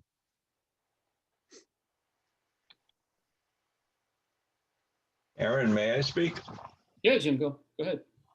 I don't think we should be higher than a 0.5. I think 0.75 is just not aggressive enough. Anyone else? Jim, do you have any recommendations? Well, I mean, I've got just a small amount that I have here that I wanted to discuss. It was dealing with the salt shed. I mean, we have. No, excellent. Thank you. Here's what I want to do. Steve's question to the board was, I'm comfortable with 0.79. Aaron's talking 0.75. What does everybody else think? So Jim, you're thinking 0.5. 0.5. Okay. Can we keep going around the table? Yeah, absolutely. So Rob, man, I'll go next. I think we should be between the 0.5 and 0.75, somewhere in between there, because it's a middle ground of those two formulas. And we all know that we have a better shot the lower we have it. And we still want to have, we don't want to take everything out. We'll have nothing if it doesn't pass. So, we don't want to strip ourselves too thin. We're thin as it is, without a doubt. But that's just my opinion. I'll jump in next, Aaron. My viewpoint from the start was to try to not eclipse 3%. Try to get down into the 2 point something, 2.9, 2.95. Just knowing that that feels to me like a reasonable number to cover inflation, to cover the cost of living. That's around the areas where people's raises fall in, et cetera. So to me, I think people that are saying it should be dramatically lower than 2.5 to 3%. That's not a reasonable world to be living in, right? It's just, we want to control costs. They do go up, and I think if we were just under 3, I'd be pretty comfortable. So I don't know what that comes out to in the 0.7s, but we're at 3.26. So short version is we're pretty close, another 0.25% or so. I was going to say, do we know what the stretch is to hit 3 from a dollar standpoint? 0.73%.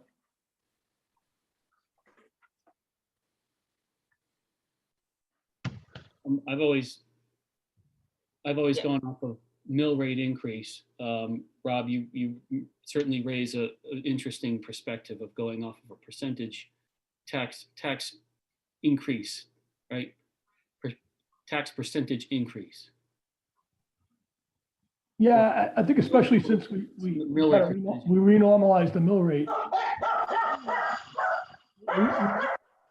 We normalized the mill rate last year, so that just that the 0.5 or 0.75 has a different effect on a 24 mill versus a 28. So I think the 3% helps us, gives us another vantage point. I guess I just wonder, because I know that if we shave 29,281 out of this, we'll be down to 0.75. But what does it take to get us to 3%? I just wonder from a dollar standpoint. Is it 0.73, Orla, or are you figuring that out? Oh, I see. I think it's 0.73. Got it. Meaning Of a getting mill rate. 3%, getting us to 3% would get us to 0.73 mil. I don't know. I'm asking her. I'm not sure. Right. I just right. It looks. Sorry, I'm just playing with the numbers here. It looks like that. It looks. Yeah. Okay, so this is definitely wrong. So let's see what I did wrong with that calculation. And Since Rob, we I don't like the need percentage. 524,000. So. Hang here's on my a second. thought. Well, Orla's working on that. It's sort of at risk of using crude language. I think everybody on this board and a lot of people in town know that I tend to be a fire-breathing fiscal conservative.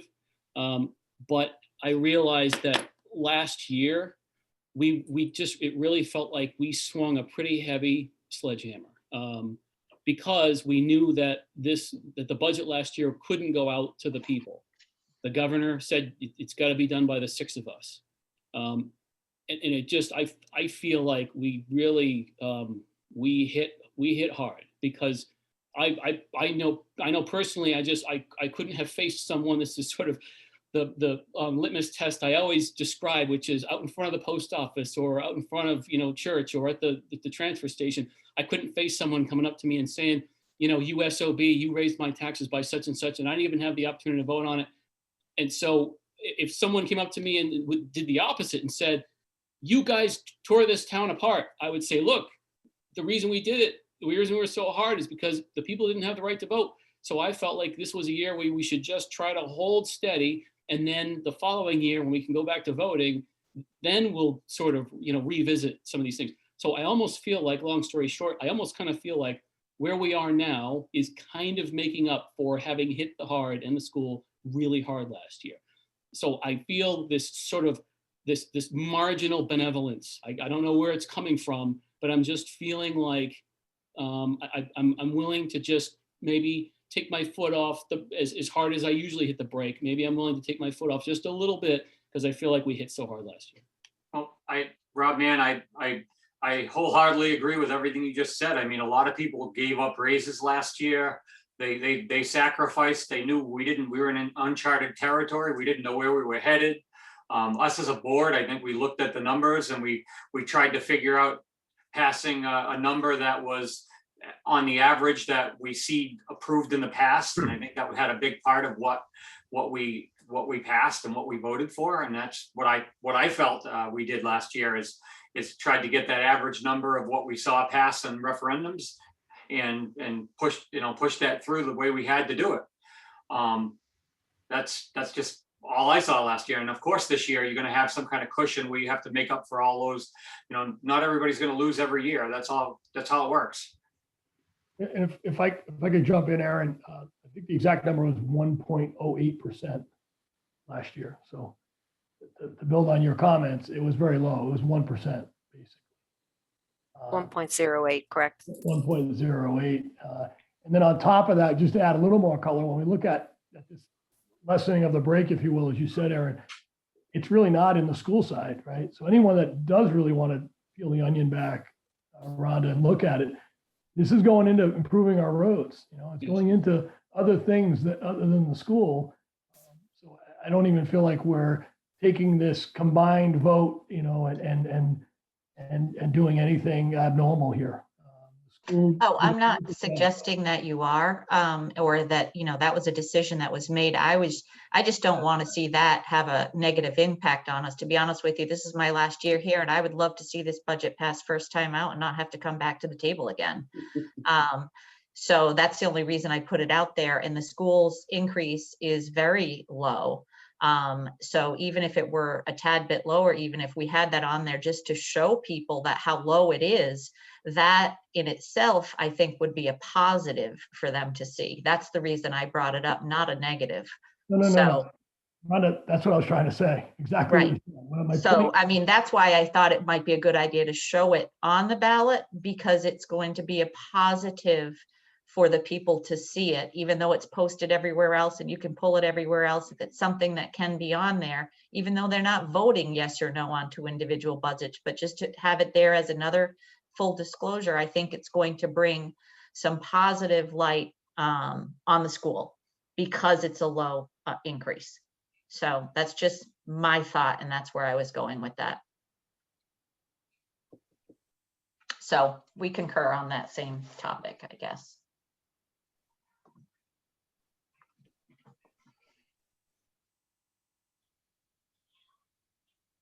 Anything else on this holistic topic before we revisit any line items? I just wanted to add, I like what Rob said about the 3%. I was looking at it as a mill rate too. And when people actually, when people come in and they're looking at that overall increase, and if it's right around 3%, it's not, it doesn't look as significant, it does seem in line with reality. So thank you, Rob.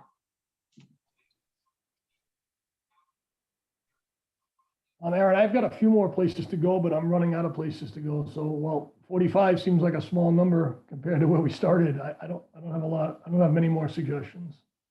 Okay, fair enough. And I know that Jim is in line for line items. Yep. Do you want me to say that now? Jim, go for it, because I just wanted to do. I wanted to just sort of do the round the table and just see how people are take everybody's temperature. Now that we have, then you're next to jump into the budget. Okay, so this is based on the salt shed. I know we had a study done, and we're not in danger like we anticipated we were. And I'm just wondering if we should be continuing adding money into a study. They wanted an extra 10,000 this year, which would bring it up to what, 21,000, I believe. If we're not going to do this study right away, isn't it basically on the same principle of us saving money for a roof on the library or whatever? I mean, is this? Jim, this is Steve. I just don't know if this money is needed for next year. Jim, this is Steve. I agree with you. I looked at the report. It seemed to say that we're in good shape. And certainly nothing immediate in terms of any requirements to address that issue. So I support your conclusion here. I think we could take the 10,000 out. Is it a placeholder, Amy? Did they not have any intentions to do any additional studies No. next year? No, I don't believe it's a placeholder. And as much as it was outlined in that report that there was no increase in salt, it was stressed, and I think everybody's missing that it was stressed that this was still a liability for the town. Because do you really want salt to get into the water supply of Connecticut Water? And Connecticut Water is still demanding things from us. They still want to see that we're moving forward and that we're taking proactive steps to make sure that the water source, the drinking water source, is protected. So what this would do is put us in line to continue to move forward and potentially either do a preliminary study, a preliminary design work for a new salt facility. Or as the study suggested, start finding and researching an area for a new site altogether, which isn't practical, but that was suggested in the report that a salt storage facility off-site out of that area would be the best practice. So it's still, although we didn't see an increase in salt content, it's still an issue and it's still something that we have to be proactive about. But again, it's in your hands as a Board of Finance. So Amy, this is Steve. If I recall, it actually said that there was some decrease of the salt content. we've also had a few mild winters, Steve. So let's keep that in mind in the Oh, okay. last couple of Fair years. enough. Can I But, jump in on this? to relocate it. it And would- since Rich has taken over, he has taken some proactive steps to make sure that the salt is properly secured, that it's properly covered, and they're following as many best practice measures as they can. Go ahead, Rob Borge. I wanted to jump in, having visited the town hall with a small group. I can follow your logic around it, Jim, but I'd personally like to see us continue with the evaluation and even with the improvements. Some of this money can go towards improvements. For example, the problem I think we've all found is not the shed itself, although the shed is old and needs some love. The problem is salt on the pavement surface running onto the gravel and then seeping into the water eventually. So exactly what Amy said, better discipline about cleaning up the salt that's left on the tar before it runs off is making a big difference. But Rich also mentioned that if they expand that tar area, the study tells us expanding that tar area keeps the salt on a non-permeable surface for a longer period of time. That might solve the whole problem and be far less money than we talked initially. Part of me wants to take it out because it's 10,000 sitting there, but I think a little bit more time and energy, we could probably stop, really shore up this issue for a long, long time for the town of Thompson. Well, I just wanted the board to take another quick look at it and see if it was something that we would want to do. This is just, Rob, man, this is one of those items that I really don't want to touch because I feel like it's one of those things that we're being proactive on to look towards the future rather than reactive when the problem comes up and they say, listen, now we found salt in our water and so on. You know, I know we're not in a situation where we feel we're endangered from that, but this has been going on with Connecticut Water for as long as I've been paying attention to anything in this town. I hear about it year after year, it comes up. So this is just one of those things that I don't want to touch. Rob, man, I'm with you. This is one of those opportunities where if something happens, this board had the opportunity to keep continuing with whatever steps may be necessary to prevent a bad situation, but chose not to. And I don't want to compare it to Flint, Michigan. It's not that bad, but it's one of those things where, you know, in Flint, I think they went with something cheaper, and that's what caused the erosion of the lead pipes, which caused a tremendous catastrophe in terms of the water quality. We're not talking on that scale here, but it's just if salt gets in that watershed, we had the opportunity to try and prevent it from happening, and we chose not to. And boy, to me, that comes back to the out in front of the post office and down at the transfer station. I just don't know how I could possibly explain that to someone that we had the opportunity to continue and we chose not to. That'd be too much for me. But Jim, thank you for bringing our attention to that. It's absolutely worth I revisiting. just wanted us to discuss it and make sure that we're doing the right decision.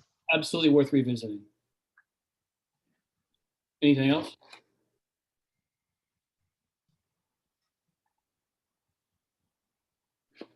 Jim, anywhere else you'd want to go? No, I'm all set. Aaron, I'd like to go to page 83 and discuss the zoning officer's pay increase. That was more than everybody else's. It was 20%.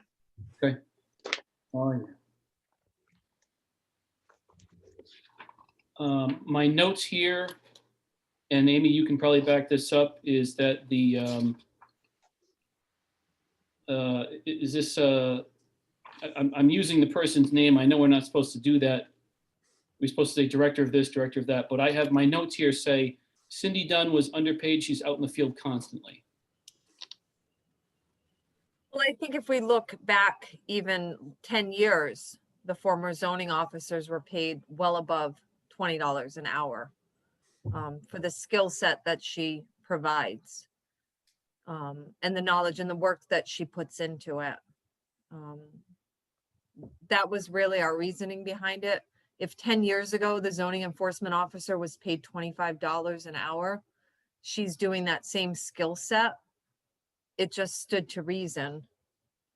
And she does work tirelessly. Yeah, I've just seen her. I see her day after day in the town hall. I see the work that she's putting in on various projects. My reasoning was just, we just had a big discussion on the secretary to the building official who was getting a $1.76 raise and makes $25.66 an hour and has worked there for many, many years. And now we're talking $25 for somebody that works 19 and a half hours a week. I don't know how long she's been employed with the town, but and she did give up a raise last year, I believe. And 20% just seemed a lot for me. I felt like it should be a slow process of a step every year, just like other people to get up to a certain level.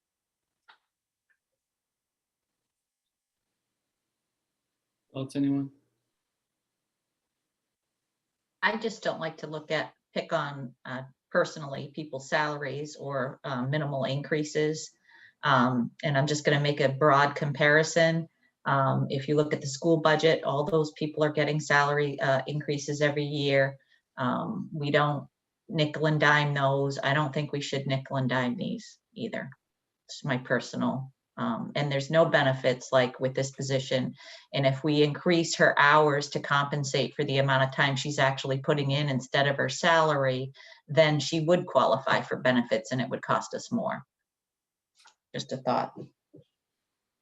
It's my 2 cents. I just look at the budget and I say 2.5%, 2.5%, and you know, then I see 20. So that's why it sticks out to me. That's all. Pretty basic. Aaron, Go ahead. this is Tira Penn. If I can just sort of confirm sort of the sentiment behind what Rhonda was saying, and I think we did mention this last time that the ZEO position was discussed.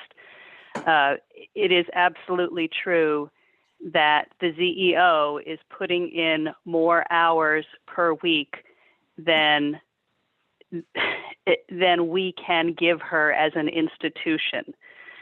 So if the raise in hourly wage helps to offset the fact that she is, quite frankly, working off the clock, I think the trade-off is a good one. Yeah. And as both Rhonda and I think John Rice in the chat pointed out, she is not receiving benefits from the town either. Any other thoughts on this?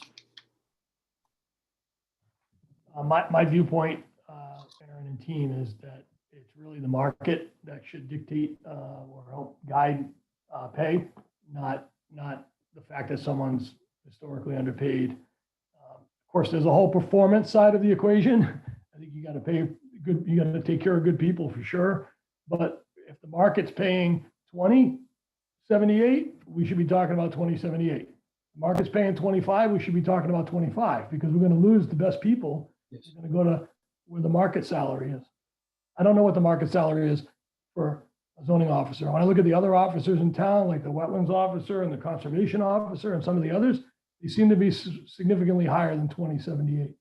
Yep. So I guess in a roundabout way, what I'm saying is I could support the 25, but it would be nice to have market data when we push forward, one-time increases like this that are really normalizations to get it back to market.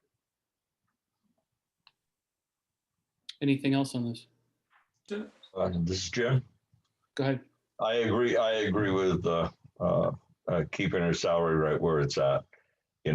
She's not going to be getting big increases moving forward, but this at least gets her where she should be. And if she's working extra hours and things like that over and above her 19 and a half hours, I think this is very, very fair pay for her. Any other discussion on this one?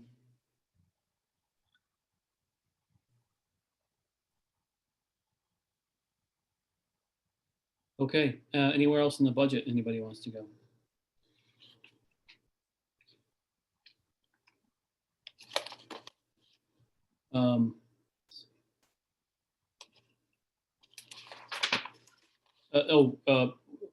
Rob Words, did you say you had like one or two places to go? I don't. Okay. I have really small areas to go. 45 seems like a big number right now, but I'm trying it. I don't have others yet. Okay. I've got a few too. Is the school open for discussion, or how is that to be handled? Everything's open for discussion.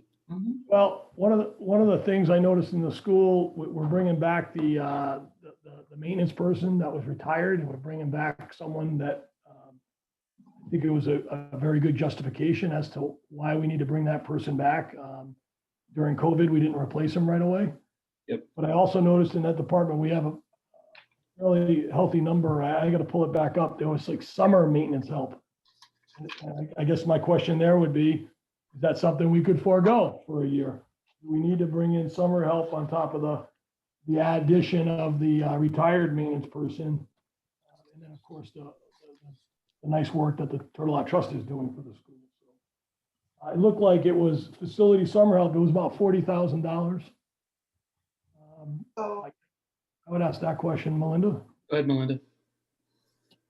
Well, so those are two different job functions. The maintenance position is working on inside the building, keeping the building operating. The summer help is that we hire some college students to come in and clean the entire campus grounds, getting rid of all the wood and the debris and all of that. That they work on that from June to August every year, cleaning up the site. And so those are two different functionalities. The maintenance person doesn't do that type of groundwork. Cody?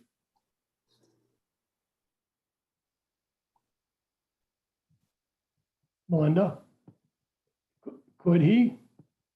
No, he couldn't. That's not his job description. Remember that they're in, as Amy explained, they're in a union. No.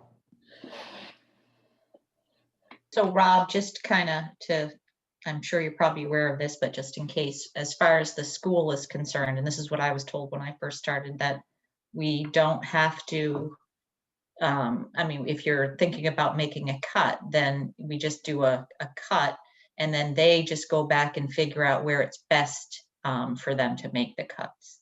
Yeah, I understand, Rhonda, and thank you. I just wanted to throw it out there, you know.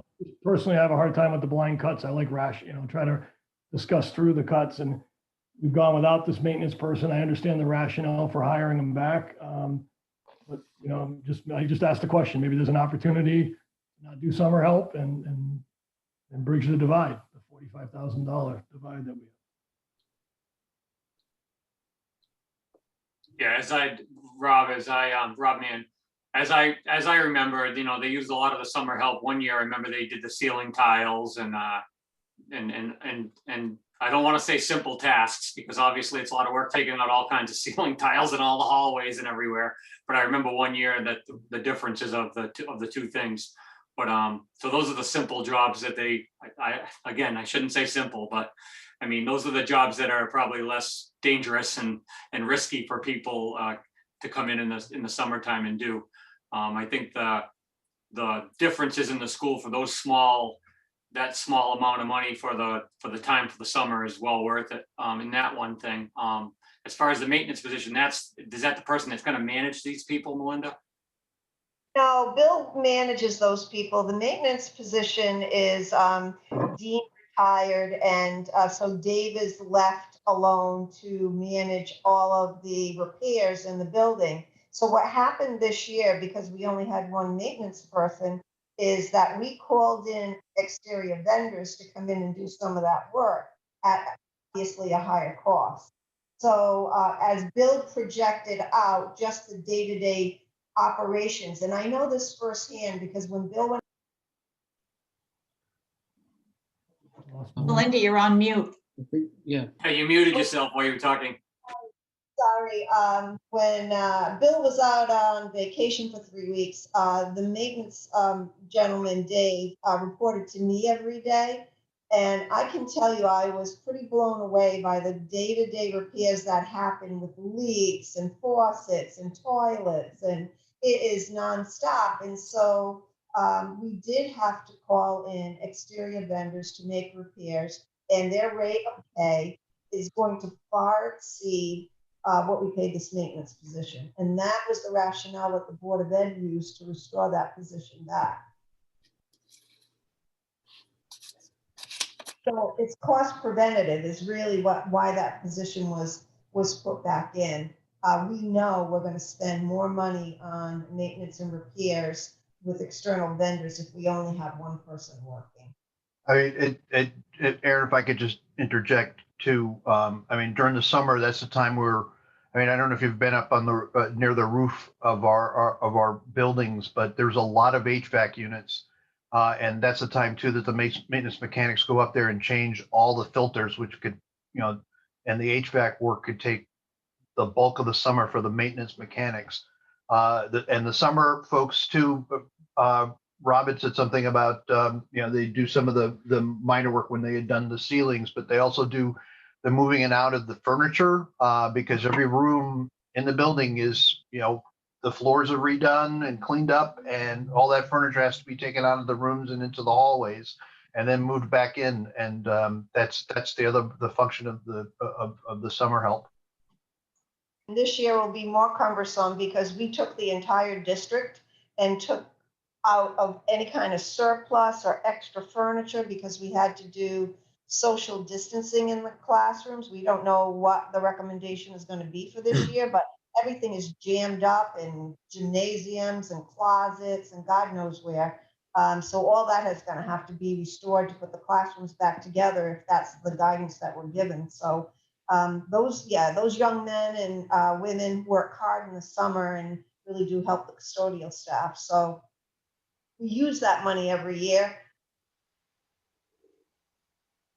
It's been $40,000. This is my fourth budget, and it's been $40,000 every year.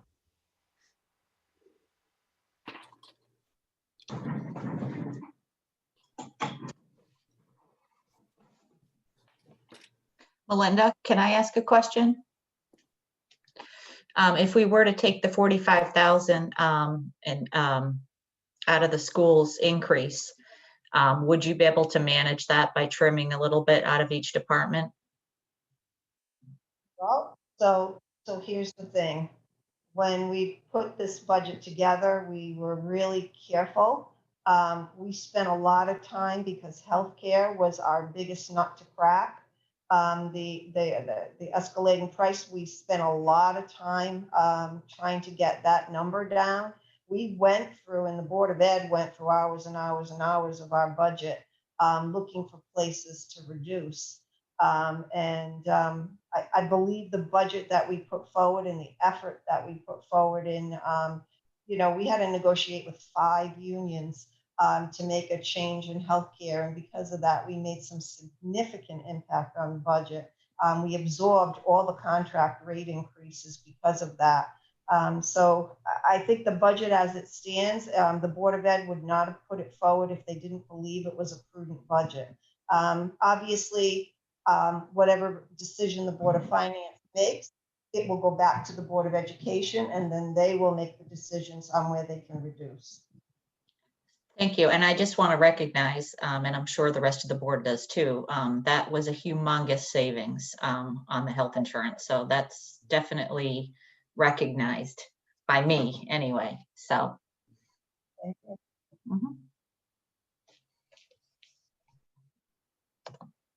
Rob Wurge, you were the one who you were kind of leading the conversation here. So actually what I'll do is I'll ask, is there any other discussion on this item? And I believe, Rob, you had mentioned summer help. I think that's what got us on this topic, right? Correct. Any other discussion on this item by anybody? So Rob Wurge, you still have the floor. If you want to lead this discussion in another direction, that's totally fine. No, I think I've said a lot. Maybe others have some ideas on where to go. I've looked through everything, and it's just, as things are getting thin, it's getting harder. So I'm satisfied here. I got a couple of places that we could go. One is page 53 in our books. That's parks. That's page 53. That's Department 3203. And when we came through here on our first run, I had put circles around the summer temporary of $10,000 and then the supplies park maintenance of $6,000 and $1,200 respectively. And I just put a little note that said, come back. That's all. Just put circles around them and I put a note that said, come back.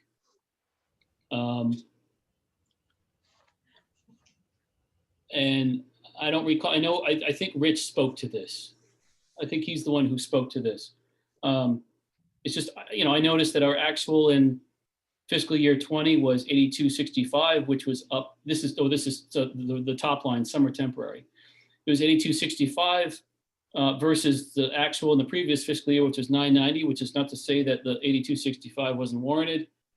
I just wonder, can we get away with shaving the 10 back down to 8? Erin, this is Amy St. Ange. I can give Rich a call. Yeah, I just wonder, can we find 2,000 here? And if not, no worries, I'll back off. Okay, let me give him a quick message. Because I don't want to do more harm than good here. But I just because I put a note here that says come back. Yeah, Aaron, I have another note here. I don't know. I put $157 spent. I don't know if that was what they spent out of the park maintenance, and because they just hadn't done anything to this point yet. Or if they had just, I don't know what my $157 spent was referring to, but I have a note here. Rob, man, I have the same note, and I circled the 6,000 on park supplies. I think they spent 157 on supplies with COVID. Okay. Yep, I had the exact same note. And so then, could it be a combination of shave a little bit off of the top line summer temporary and then shave a little bit off of supplies parks and find $2,000 in this department and move on? Maybe. This is Leslie Munch, our recreation director, if I may speak to this.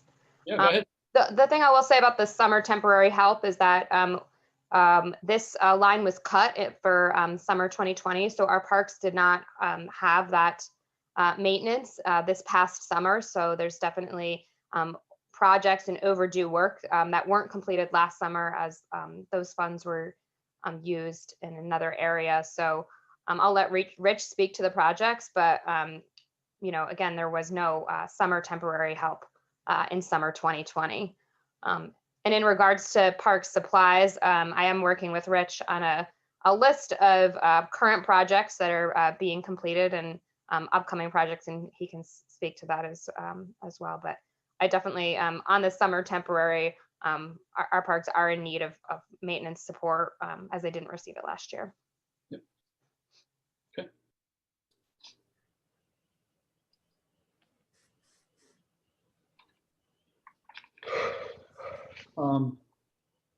And then I guess my question is, does Rich speak to cemeteries as well? That's 2 pages down from where we are. Cemeteries is looking for $1,000 increase. Again, we're not talking about big dollars here, but I don't know if that's something he speaks to as well. No, but I do had some notes. I had some notes that in the past few years, Norma O'Leary had done a ton of work at the cemeteries with minimal amounts of money. And that this was not a lot.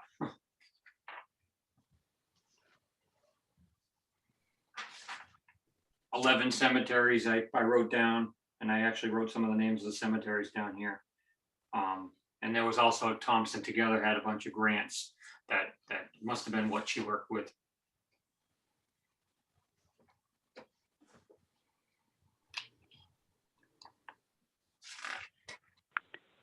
Actually, Aaron, if I could just pipe in on the cemeteries a little bit here, and this is Tara Penn again. A couple of weeks ago, when I had sent you guys all the link to the newly adopted Plan of Conservation and Development, one of the things that prompted me is the last time cemeteries came up.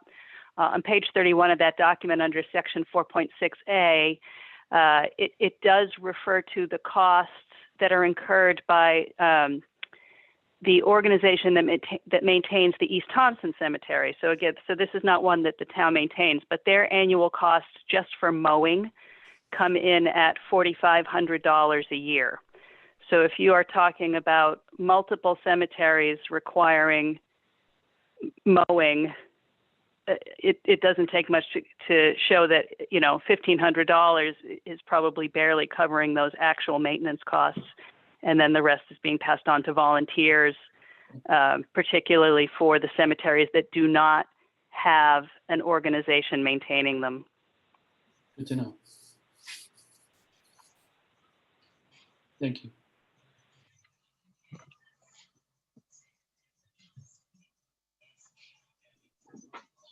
So I guess we're, I mean, unless anybody wants to keep digging on, no pun intended, unless anybody wants to keep digging in cemeteries, it sounds like we're waiting on parks for what Rich has to say about parks. Amos?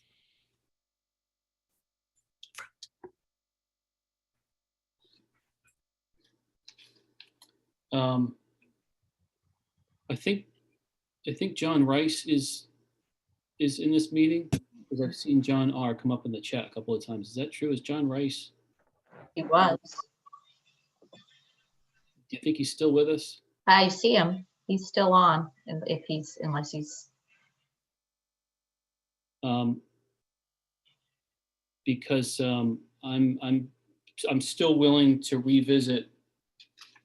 And Orla, you don't have to go here. It's just that this will sort of be my last thing that I'll revisit. I'm willing to revisit the track study. I know we shaved it from 20 down to 15. I was willing to go to 10. I think Jim was willing to go to 10. And I remember John saying that there was 7 or 8 committed or something. I know some people had notes that I have a note that says 10. I have a note that says 15. Okay, so Amy Sanders has got the answer on parks. Great. Amy, you're welcome to join us over the microphone if you want. Okay, so I spoke with Rich, and he said that ideally 8 would probably be about where they fell. But that year in particular, they hired late. We actually have the ad that's going out this coming week. Okay. We were hoping to get summer help earlier because of all of the road projects that we have going on. He did say that he could potentially go to a $6,000 amount in that account, but that would mean hiring only one temporary person for a longer period of time, potentially to work with one of the current maintainers. So that would pull one of the maintainers away from some of the summer road work projects that they have going on. So it's your call. We could drop to the 8. We could drop as low as 6. So again, it's in the hands of the Board of Finance. Amy, did he happen to mention anything about, is it the supplies, the supply line, supplies parks? Oh, I'm sorry. I did not ask him specifically about that. Because was that a question? Did Rob Mann, do you have a question on that one? I might have been on the phone with him if that got asked afterwards. Rob Mann, were you wondering Yeah. about supplies parks? Yeah, well, no, I just knew that they had only spent $157 on the supplies, but the recreation director had already answered that. And actually, once she answered it, I remember hearing it earlier in the budget discussion earlier in the season, that her and Rich were working on a list to spend that money. So that's, they do have a plan for it. This is Leslie Muncher, Recreation Director again. Yeah, just as Orla stated, similarly, I think Rich definitely has lots of areas that he handles, and coming in the last 2 years, this is one of those things where we've kind of in the last 12 months or so tackled and prioritized those lists. We're doing now 2 years in a row yearly walkthroughs in January, identifying needs before the budget season.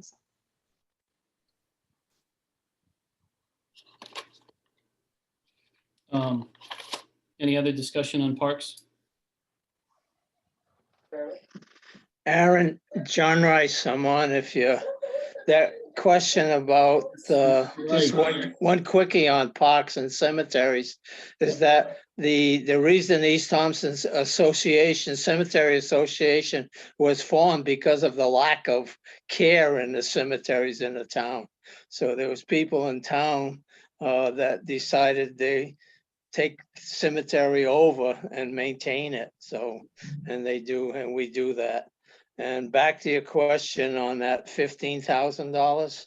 Yeah. Yeah, that was, we have an estimate for the core drilling up at the track at the school, and that was $7,700 just for the core drilling. That's why I felt comfortable, probably 15 if the investigations that we have to do at Bull Hill, and depends what happens at the school.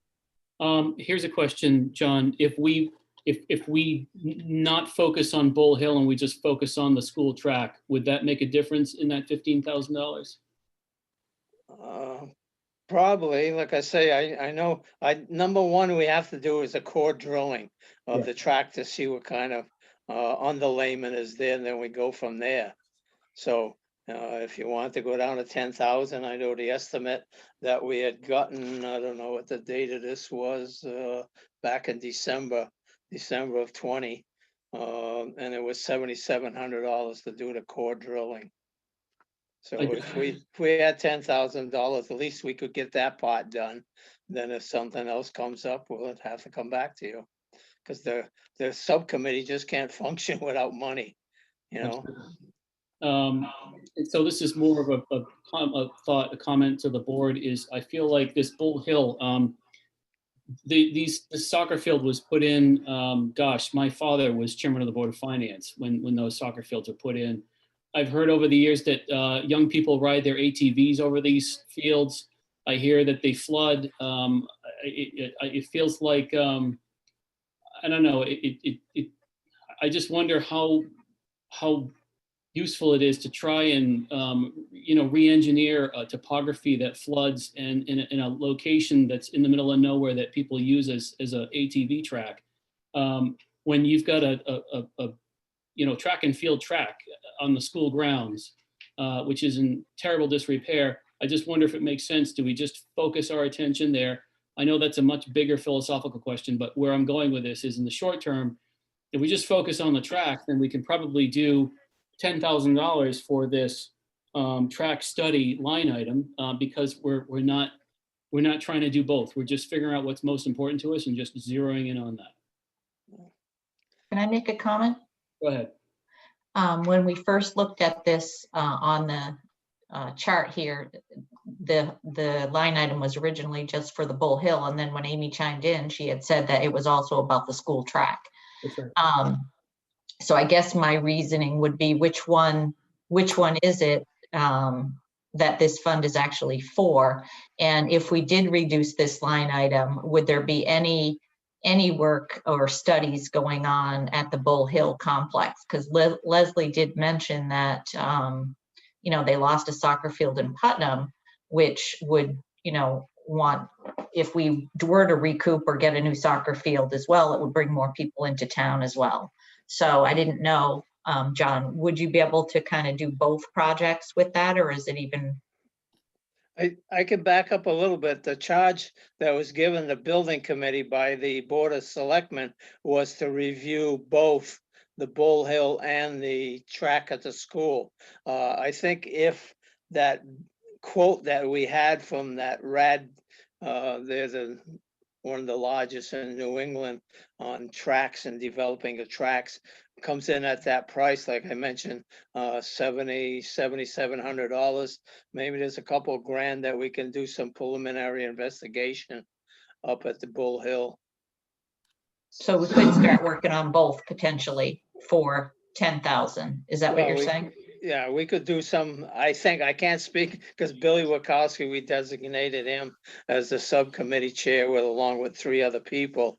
But I would make an assumption, we'll do what we can with the funds that we have. But the primary focus, my feeling, I think the committee is the school track. Rob Mann, Board of, Aaron Amart. Go ahead, Rob Mann. So John, what you're basically saying is leave it worded just like it is, so the money can be used for both projects. Don't X out one, and leave it open for the building committee to do the study. Well, that was our charge by the Board of Selectmen, so it would be up to the Board of Selectmen to change the charge that they gave the building committee. But I would suggest to leave it as it is, and we'll use the 10,000 the best we can. Okay, thank you, John. This is Amy St. Ange. Could I speak, Mr. Yeah, Chairman? absolutely. Go ahead, Amy. So yes, the charge was to investigate the viability of both sites. Obviously, my personal opinion is to bring pride to the school, to allow, I know when my sons were in school and they ran track, they did not have meets on the track because of its disrepair. And certainly it's also a topic that has to be addressed for accreditation. Additionally, my thought is that as far as Bull Hill is concerned, I know there was a Yukon study, but I'm wondering if there's potential to get soil scientists there, because what we are potentially facing at Bull Hill is that underneath the topsoil layer is what's termed hard pan.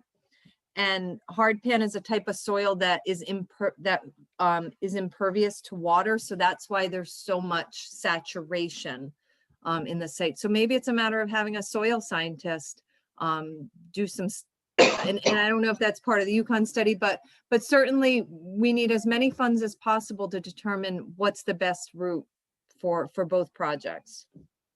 All right, and so then here's a question. If we fix up this Bull Hill soccer area because Northeastern Connecticut lost some soccer fields when Putnam took over that field and built a new town hall. I mean, we'll just call it what it is. We would be doing this because it's a nice thing to do, right? It's not like we would be able to, it's not like the respective recreation departments in Northeastern Connecticut would chip in and help Thompson to do this. Or would they? I mean, we're just doing this because. Aaron, this is Suzanne Witkowski. Can I speak? Yeah. So this was something that I actually brought forward, was to discuss the soccer fields. And we put the track in to look at the possibility of a complex, having a sports complex at Bull Hill. And the reason being is that there may be more funding out there for something that is a town motivated, not just to make the soccer fields look pretty, but these kids are out there trying to use them now, from what I understand, for practices, and they're up to their ankles in water. So there is 2 different things on the table here, possibly 3. We're talking about a combined facility, or we're talking about a track, or we're talking about just the soccer fields. But I think a lot of the reason that we wanted it to be a little bit broader is so that the funding, if there's a funding source or a grant out there that can be written, that it could be looked at as a whole. Okay. If that helps. Yeah. Me personally, I think we should concentrate on the track at the school. I mean, I graduated in '91, and they were almost brand new then. They've just deteriorated since. Obviously the funding hasn't been there to maintain them or, you know, redo the material that's there. So I think they should concentrate on restoring something that's unusable at this point.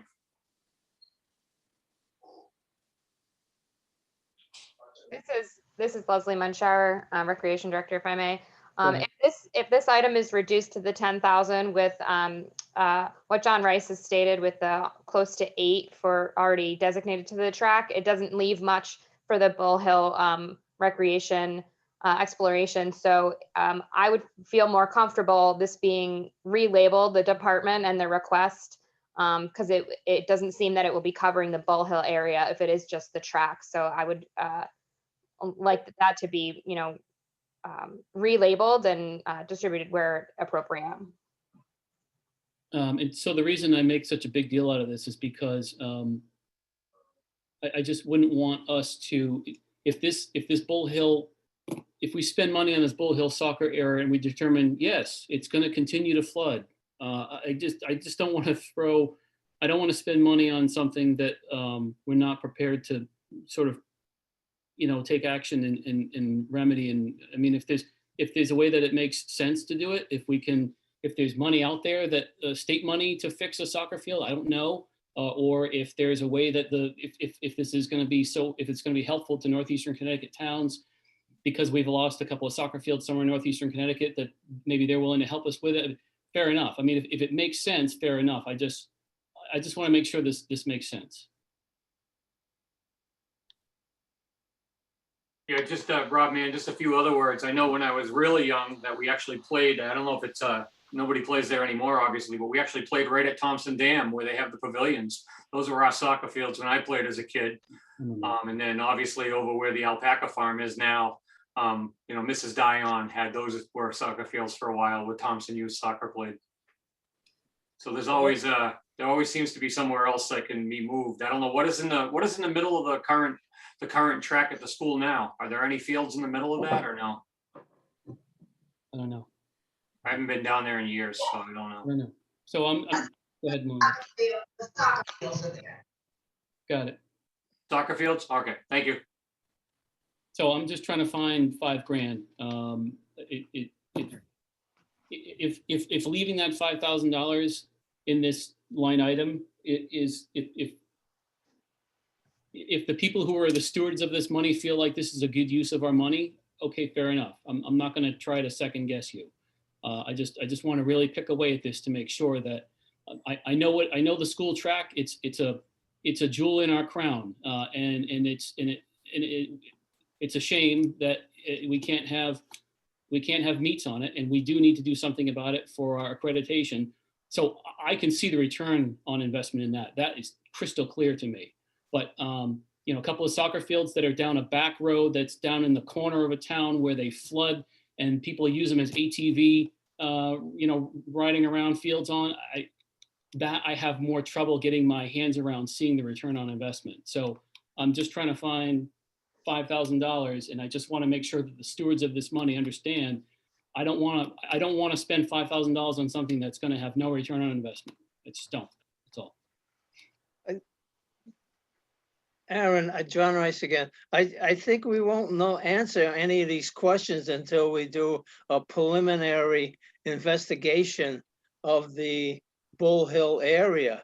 Not that we're gonna do anything there. I think we gotta assess what's up there and what needs to be done should we decide to make it into whatever, complex or soccer or everything else. And I'm in agreement with you. If the other agencies are gonna use that field, then they have to contribute, whether it's the maintenance or whatever has to be done to upgrade it. But I think the number one is that we have to do the core drillings at the high school, and we'll see what money we have and to investigate the other areas. Thanks. All right. Anything else on this line item? Anything else on this Bull Hill / track study line item? Aaron, it's Rob. The only thing I'd like to come back around is Leslie's comment about dropping the Bull Hill from the description. If I heard Suzanne correctly, even if we're going to spend a small amount of, whether it's 15 or 10, even if we're going to spend a small amount, we should keep it there to allow it to be available for any potential grants. Still small part, but it's named and it's part of the project. I agree with you, Rob. That's a great idea, because I know anything that shows interest will give you a better opportunity to get a grant. And I totally appreciate where Leslie was coming from. I'm not dismissing her comments. I just would hate to lose out some other potential that we could do there. Well, I agree. If we're going to spend the money, then I want to keep the both projects in that title. So there's only one more place I can think of going. That's building official, page 61. Well, Aaron, did you want to go to summer temporary, or were you done with that one? I was willing to let that go because Rich said if we take money away from that top line, he can't afford to hire two people. He's only going to hire one. It means he's got to pull somebody away from his crew to go do the work. So, Okay. I don't know. I don't want to tell. This is not a one-person operation. If somebody wants to revisit that after we talk about building official, I'm good with that. But I guess when I heard Rich's rationale that gets two people instead of one, now I understand. At least personally, I understand. Understood. So there's in the section of office supplies, there's $2,500, and I think, Amy, if you're there, I think, is that to get a fireproof filing cabinet? It is currently the fireproof. So in the building office, they have to have fireproof filing cabinets currently. And I've actually assisted Donna and helped her just to get to know the workings of that office and understand what she's under for pressure. So I've helped her do a little filing and work side by side with her a little bit. And those filing cabinets are packed. And with all of the new builds, that's going to mean additional files that have to get put into those. So currently they have a new filing cabinet, a new fireproof filing cabinet that I believe they got 2 years ago or a year ago, and the not last year's budget cycle, but I believe the one before. But anyways, they haven't begun the transition to moving things completely over to that. So I spoke with Terry Bellman and he said he could do without that filing cabinet. I mean, my rationale is, gosh, it would be nice to have the two filing cabinets so they could start moving everything over all at once, versus starting the move over to one, moving things over, because everything's alphabetized according to roads. It'd be nice to have the two so they could do that transition all at once. But Terry did say that they could do without it this year. So, I mean, I think you might want to keep some amount in office supplies, but they could certainly do without the full 2,500. So do you mean one filing cabinet instead of two? Is that what you mean?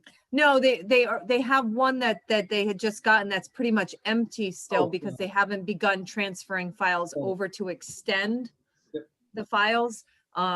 They needed a second one only because of all the new builds, and yeah, sorry. I didn't explain that very well. No, that's fine. You may have explained it, and I just didn't follow you because we reach a certain time of the night and my brain starts to skip. So Understood. So if we were to look at basically, you could eliminate, I would say probably 23 or 2,400. I think. I just want to make sure based on their history. If we do that, would we be putting any records at risk or anything like that? Oh, no. We would just continue to jam pack the other filing cabinets with files, but not at risk at all. And so you said we could potentially shave, did you say 2,300 out of this? Yeah, I think if you look at the history, let's see, their office supplies are typically falling around around $200. So it looks like you could probably shave about 2,300 if I'm accurate. If I'm reading that correctly. Looks like it. If we shave 2,300, it would still give an increase of $200 over last year. Only over what was spent. That's it. So they'd still have an increase in terms of It would be an increase. Well, of actual office supplies. Like I think of office supplies as like, staples, yellow stickies, staplers, pens, all that stuff. They would have an increase for that stuff. They just wouldn't have the new cabinet. That's all. Oh, wait, I wasn't reading that correctly. No, I'm sorry. I have a hard time reading the screen and I should have had my book out in front of me. No, I think you could take out the full 2,500 and leave $300 there. It was $2,800 that was in that account? It was 2,800. Okay, yeah, so take out the full 2,500 and leave the $300. I'll make a motion that, hold on a second. What page does anybody know what page this is in the book? 61. 61? Yes.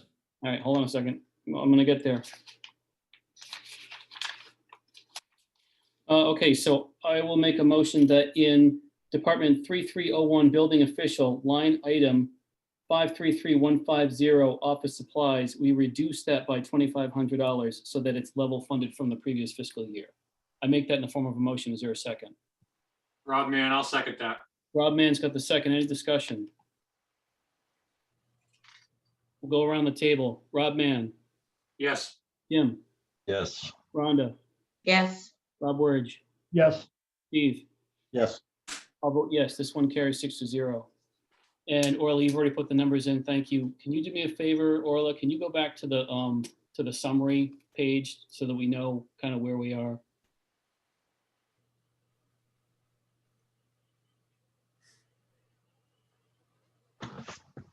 All right.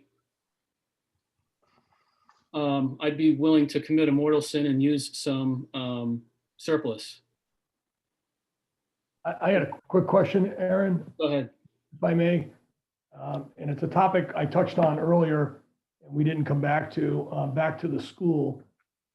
And it was with respect to the technology upgrades. Yep. And the question is, maybe we don't have an answer yet. I don't think we had an answer a week ago, but with the grant, with the COVID money coming in of $1,083,000 or a little over $1 million for the school, I know that was very restrictive on what that could be used for, but I'm not sure we answered if it could be used to support some of the distant learning requirements, which may be driving a big part of the technology increase in the education budget.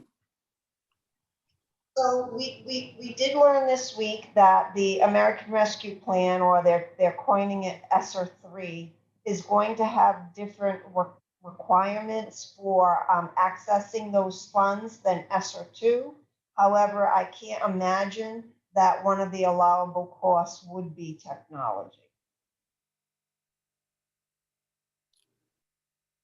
Just want to caution to the members of the Board of Finance that we're going to always have to keep money in the hardware line to continue to maintain the one-on-one initiative, especially once the grant funding runs out. What the amount is could vary from year to year, but there always has to be a commitment to those hardware to replace devices, because we started with a very, we didn't have a lot of new technology. We had a lot of donated used technology, and that's what's tending to age out right now, and that's what we're replacing. Grant funds provided all the other one-on-one devices that we needed to actually turn the district over to a fully remote district. But having said that, I can't imagine that the next bucket of funds are not going to have some type of a technology priority. Okay, so if I heard you correctly, Melinda, we don't believe any of the COVID relief money would be earmarked for technology, specifically remote technology, driven by the need, the big need, especially this year, but and beyond, for remote learning. Well, so ESSER 2 did have, there were priority goals for ESSER 2, technology being one of them, to maintain a remote learning environment. I would imagine that the American Rescue Plan will have some provision for that, because remember, it's a national grant, and every school district isn't up to par with their technology. We aren't either. But I'm just saying, in our budget line, we have to maintain budget for hardware every year. We certainly, if you reduce it this year, the problem is that it should remain there as a regular cycle to replace devices. But I anticipate that the American Rescue Plan monies will have some provision to buy technology. So it will have some. I'm not suggesting Will. to remove it, and we talked earlier, I agree, there'll be some long-term sustaining dollars needed to have a recurring upgrade as this technology goes obsolete. My question is more around, in the 1 year, it's going from 52 to 155. It's a big jump, and I get why. The big jump is because we've neglected it, like a lot of other things we've been talking about. But I guess when I think about areas, if we were to do something, as Rhonda said, we have broad-based, but I'm trying to be practical. Are there areas that maybe if we curb that back to help with this gap that we have in front of us, would we really be hurting ourselves if some of that money could be used? I mean, maybe what we take away, we get more than double that in terms of the relief money. I don't know. I'm not close enough to the relief money. Just another idea, and it's another area to take a harder look at potentially, and that's why I wanted your feedback on. Yeah, I think it's going to be another 30 days or more before we get our accurate allocation and before we get what the criteria is going to be to access those funds. So as far as the next bucket of funds, I'm not sure. But ultimately, whatever reduction you make to the BOE budget, it'll go back to the board, and then they'll make their decisions on where to reduce. Yep, I got that loud and clear. I'm just, again, rather than just doing it blindly, it's nice to be a little practical about it. But that was one area. Thank you.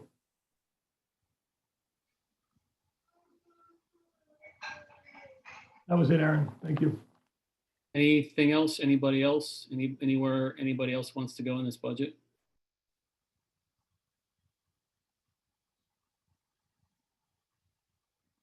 I'd be willing to use $26,781 of surplus. How much? 26? Well, I read it off of the summary page. I'd be willing to use $26,781 of surplus because that would get us to exactly 0.75 mil.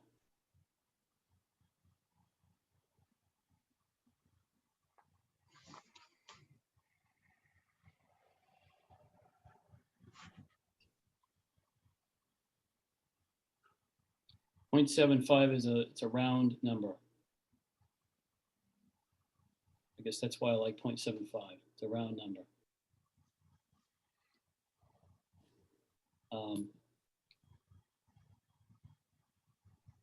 And I feel like just going back to my usual litmus test, of running into somebody at the transfer station right in front of the post office. I know if somebody points their finger at me and says, what the heck was that all about? I can say, look, 0.75 mil coming off of a year when we had, I don't even know what it was. Was it 0.2? I mean, it was lean. It was really lean last year. And Yeah, I can say, look, 0.26. yeah, I can say, look, average that out over 2 years. Yes, I know that we put it up this year, but that's because we really swung the hammer really hard last year. And now people have the opportunity to vote on it. So if the townspeople don't want 0.75, fair enough. That it's within their legal right to come out and express their opinion as such. And then we'll reconvene and we'll try to figure something out. But I feel like 0.75 is a round number that I can get my arms around. And I'll come to you in a second, Rhonda. I've tried to find some other places where we can scrape and scrape and scrape, and I just feel like maybe on the first run through, maybe I shouldn't scrape so hard. Maybe if this thing doesn't pass and we come back here, well, sure, all bets are off. Then you scrape a little closer. But I just feel like on the first run through, maybe I should just listen to the people who put this together and said, we put these numbers in for a reason. Fair enough. I'm willing to listen. Go ahead, Rhonda. I was just going to say, looking at Rob Wurge's suggestion of the 3%, only because looking at it as he brought to our attention from a percentage standpoint. If we took that amount that you're suggesting and then took the additional, 10 or 15,000, it's not on the board, from the school to make it an even 3%, what would be the thoughts on that?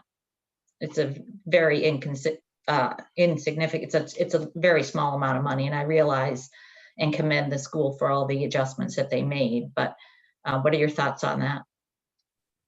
Everybody, I guess. If I might speak, I really object to just make a cut because you want a number to cut.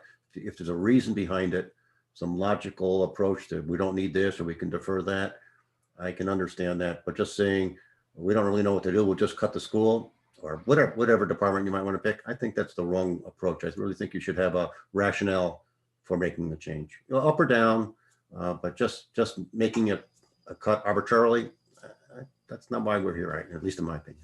Well, I think Rob Wirch had put a few different things to our attention. So just throwing that out there that we've already discussed.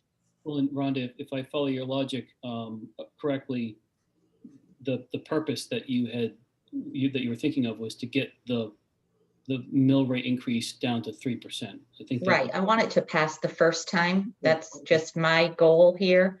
And if, there are areas like technology that could, and I'm not saying specifically they can go back and do whatever they want, but that one particular area looks like there is some wiggle room there. And I don't think it's going to cause too much pain, and just wanted to throw it out there. So in an effort that, and even if we do have this information on the ballot split out, it's going to show that we've at least looked at both budgets as well to the people that come in and vote. And again, I'm just going to put out there, I know that, people that are on the Board of Ed, the Board of Selectmen, Board of Finance, constantly say that this stuff is everywhere. And I agree, it is. We couldn't put it out any clearer than we have put it out. It's fully disclosed, everything is. But the bottom line is, people they're too busy with their own personal lives to even get involved in looking at it. They're not on the meetings. They're not trying to go to look and research anything. They're making their decision basically what they see on that ballot. And that's when they're voicing their opinion. So I just think it would look better when the voters come in as well. Rob, man, and Rhonda, honestly, that 0.10 of a percentage as a mill rate of percentage, if somebody's gonna go to the ballot and they're gonna have their mind made up and don't have any knowledge of anything, that's not gonna change their mind. That's that 0.10, we're better off saving that for later on as skin on the knee later on if it doesn't pass, because we're gonna have to have something. If it doesn't pass, we have to have something we have to have that wiggle room like Aaron said. And if we take it all out, we're gonna really just be imposing more pain than we need to. Thoughts, anyone? Anyone? Aaron, Rob again. And the only other area that I don't want to make it more complicated, the only other area we could potentially introduce or talk about is the 450 for the roads. It was 375 last year. Wanted to go to 425. It's still a nice increase. I know it's not what Rich wanted. I hate to keep picking on his group, but it's a big number. If we wanted to go to 425 there and maybe save the surplus, to your earlier comments around having that go back position, I just throw that out. I know it's not popular, and Rich has already done a tremendous amount. I hate even bringing it up, but that's another area that we could carve 25 down on the 450 potentially. I like that idea because one of the things that's in that budget, if we recall, there's more than $500,000 carry forward, if I remember correctly. So maybe there is $25,000 worth of room there and save the potential surplus reduction for another time if we have to. I also feel a modest, amount to Rhonda's point on the school. The $19 million budget, they've done a great job. Their increase was very, very modest. But $15,000 or $20,000 is not a lot of money in a $19 million budget to find, to find the areas in that amount. So I think we've got a few potential levers to pull here. It's really comes down to which ones, or do we do a little from all three? Orla, can you do me a small favor? I know that, I think it was 26,781 was the dollar amount that I used to get us from wherever we were to 0.75. But then there's also this 3%, 26,781. There's also this 3% possible factor. Oh yeah, there we go. I just wonder so if we were to take 26,781 from somewhere and then an additional 16,717 from somewhere, that would get us to 3%.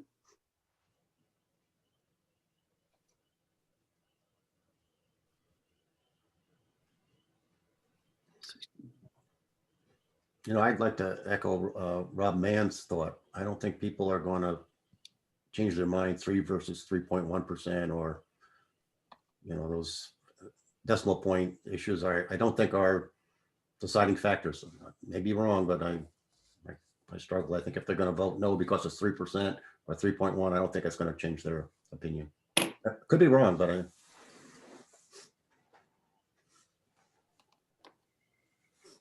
So if it is, I'm just so here are the numbers that I ran. So if it's true that if it's 26,781, which is the number that I floated out, if the balance is 16,717, that's a total of 43,498 from where we were just a few moments ago. 43,498 would have gotten us to 3%. So Rob Words was saying, maybe we look at all three. 15 times 3 is $45,000. So what if we do 15 road, 15 school, and 15 surplus? That gets us there. And everybody gets a very little swipe, but everybody pitches in, gets us there. Aaron, like this the is idea. Orla. Can I make a comment about the paving? Steve, you made a comment about dollars carrying forward. You must understand that paving is not done during the winter. And if he is carrying forward $500,000 at the end of March, there's a very good reason why he's doing that. It's a seasonal activity.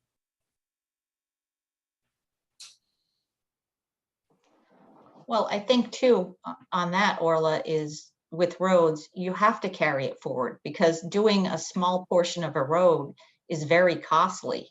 I mean, it's over $1 million. So it's something, it is definitely a capital expense that needs to accumulate in order to do a project. Absolutely. And if he wants to do Aquatic Road, it's going to cost him over $700,000. That's only one project. Yes, Rob, man. You got to start cutting through the paving. He's not going to have anything left. Yeah.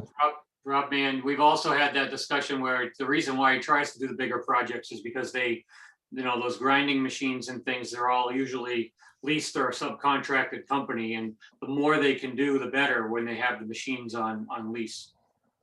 But we all know all these roads are crazy expensive to completely repave because we're not doing that chip sealing anymore that falls apart. We're doing the stuff that binds together. No more Oreo cookies, I guess. Personally, I would love to do 15 roads, 15 school, 15 surplus, send this thing out and it passes on the first run. That's what I would love to see happen. And I will go with that idea, Aaron, myself. No guarantees, but I'm on board with it. not my first choice, but I'd go with it too. Yeah, I'm reluctant, but I'll go with it.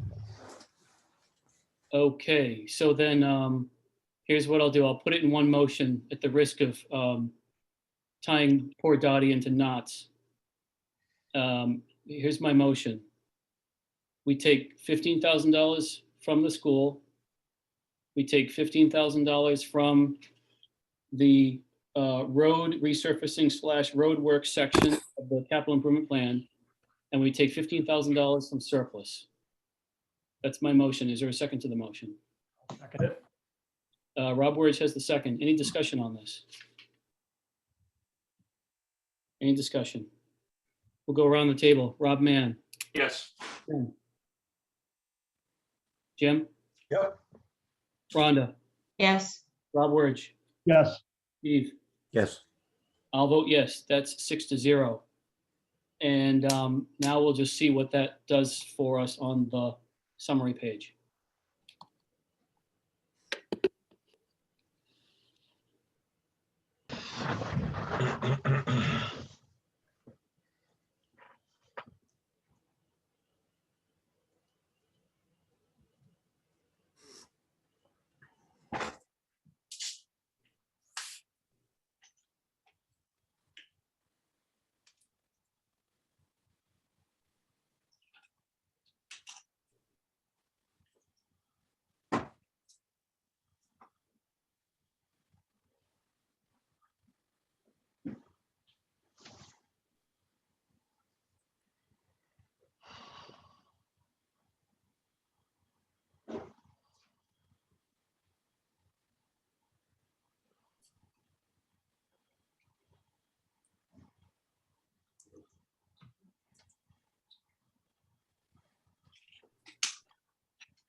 We're there. 2.99. Orla, what's the total dollar amount? Because that needs to be in the motion to send this thing out, right? Sure, I'll give you the total dollar amount. It's let me just highlight the line. 27,286,857. So I'm going to make a motion that we send a fiscal year 22 combined town, school, and capital improvement plan budget out to the citizens for town meeting and referendum in the amount of, I'm going to put my glasses on, 27 million, Sorry. in the amount of $27,286,857. Orla, do I need to put mill rate in there? I can't remember, but I can tell you what it is. Let's round it here. Probably should stay away from that, because just in case there are any final tiny dollar amount movements that take place as a result of any slight off calculations or whatever, I know That's fine. all that happens. If I put the dollar amount into the motion, that should cover us. And Yep. that- Okay, and so that's my motion. And if you can just scroll back down or scroll. So my motion is $27,286,857. That's my motion. Somebody want to second that motion? Rob Mann, I'll second that motion. So I've made the motion and Rob Mann has a second. Any discussion on this motion? This is a motion to send this budget out to town meeting and referendum. Any discussion? Okay, hearing none, we'll go around the table. Rob Mann, Yes. Jim, Yes. Rhonda, Yes. Rob Wirge, Yes. Steve, Yes. and I'll vote yes. This one passes 6-0. Well done, everyone. Let's see, I shut down my agenda. I think I know we skipped over a bunch of things to get down here.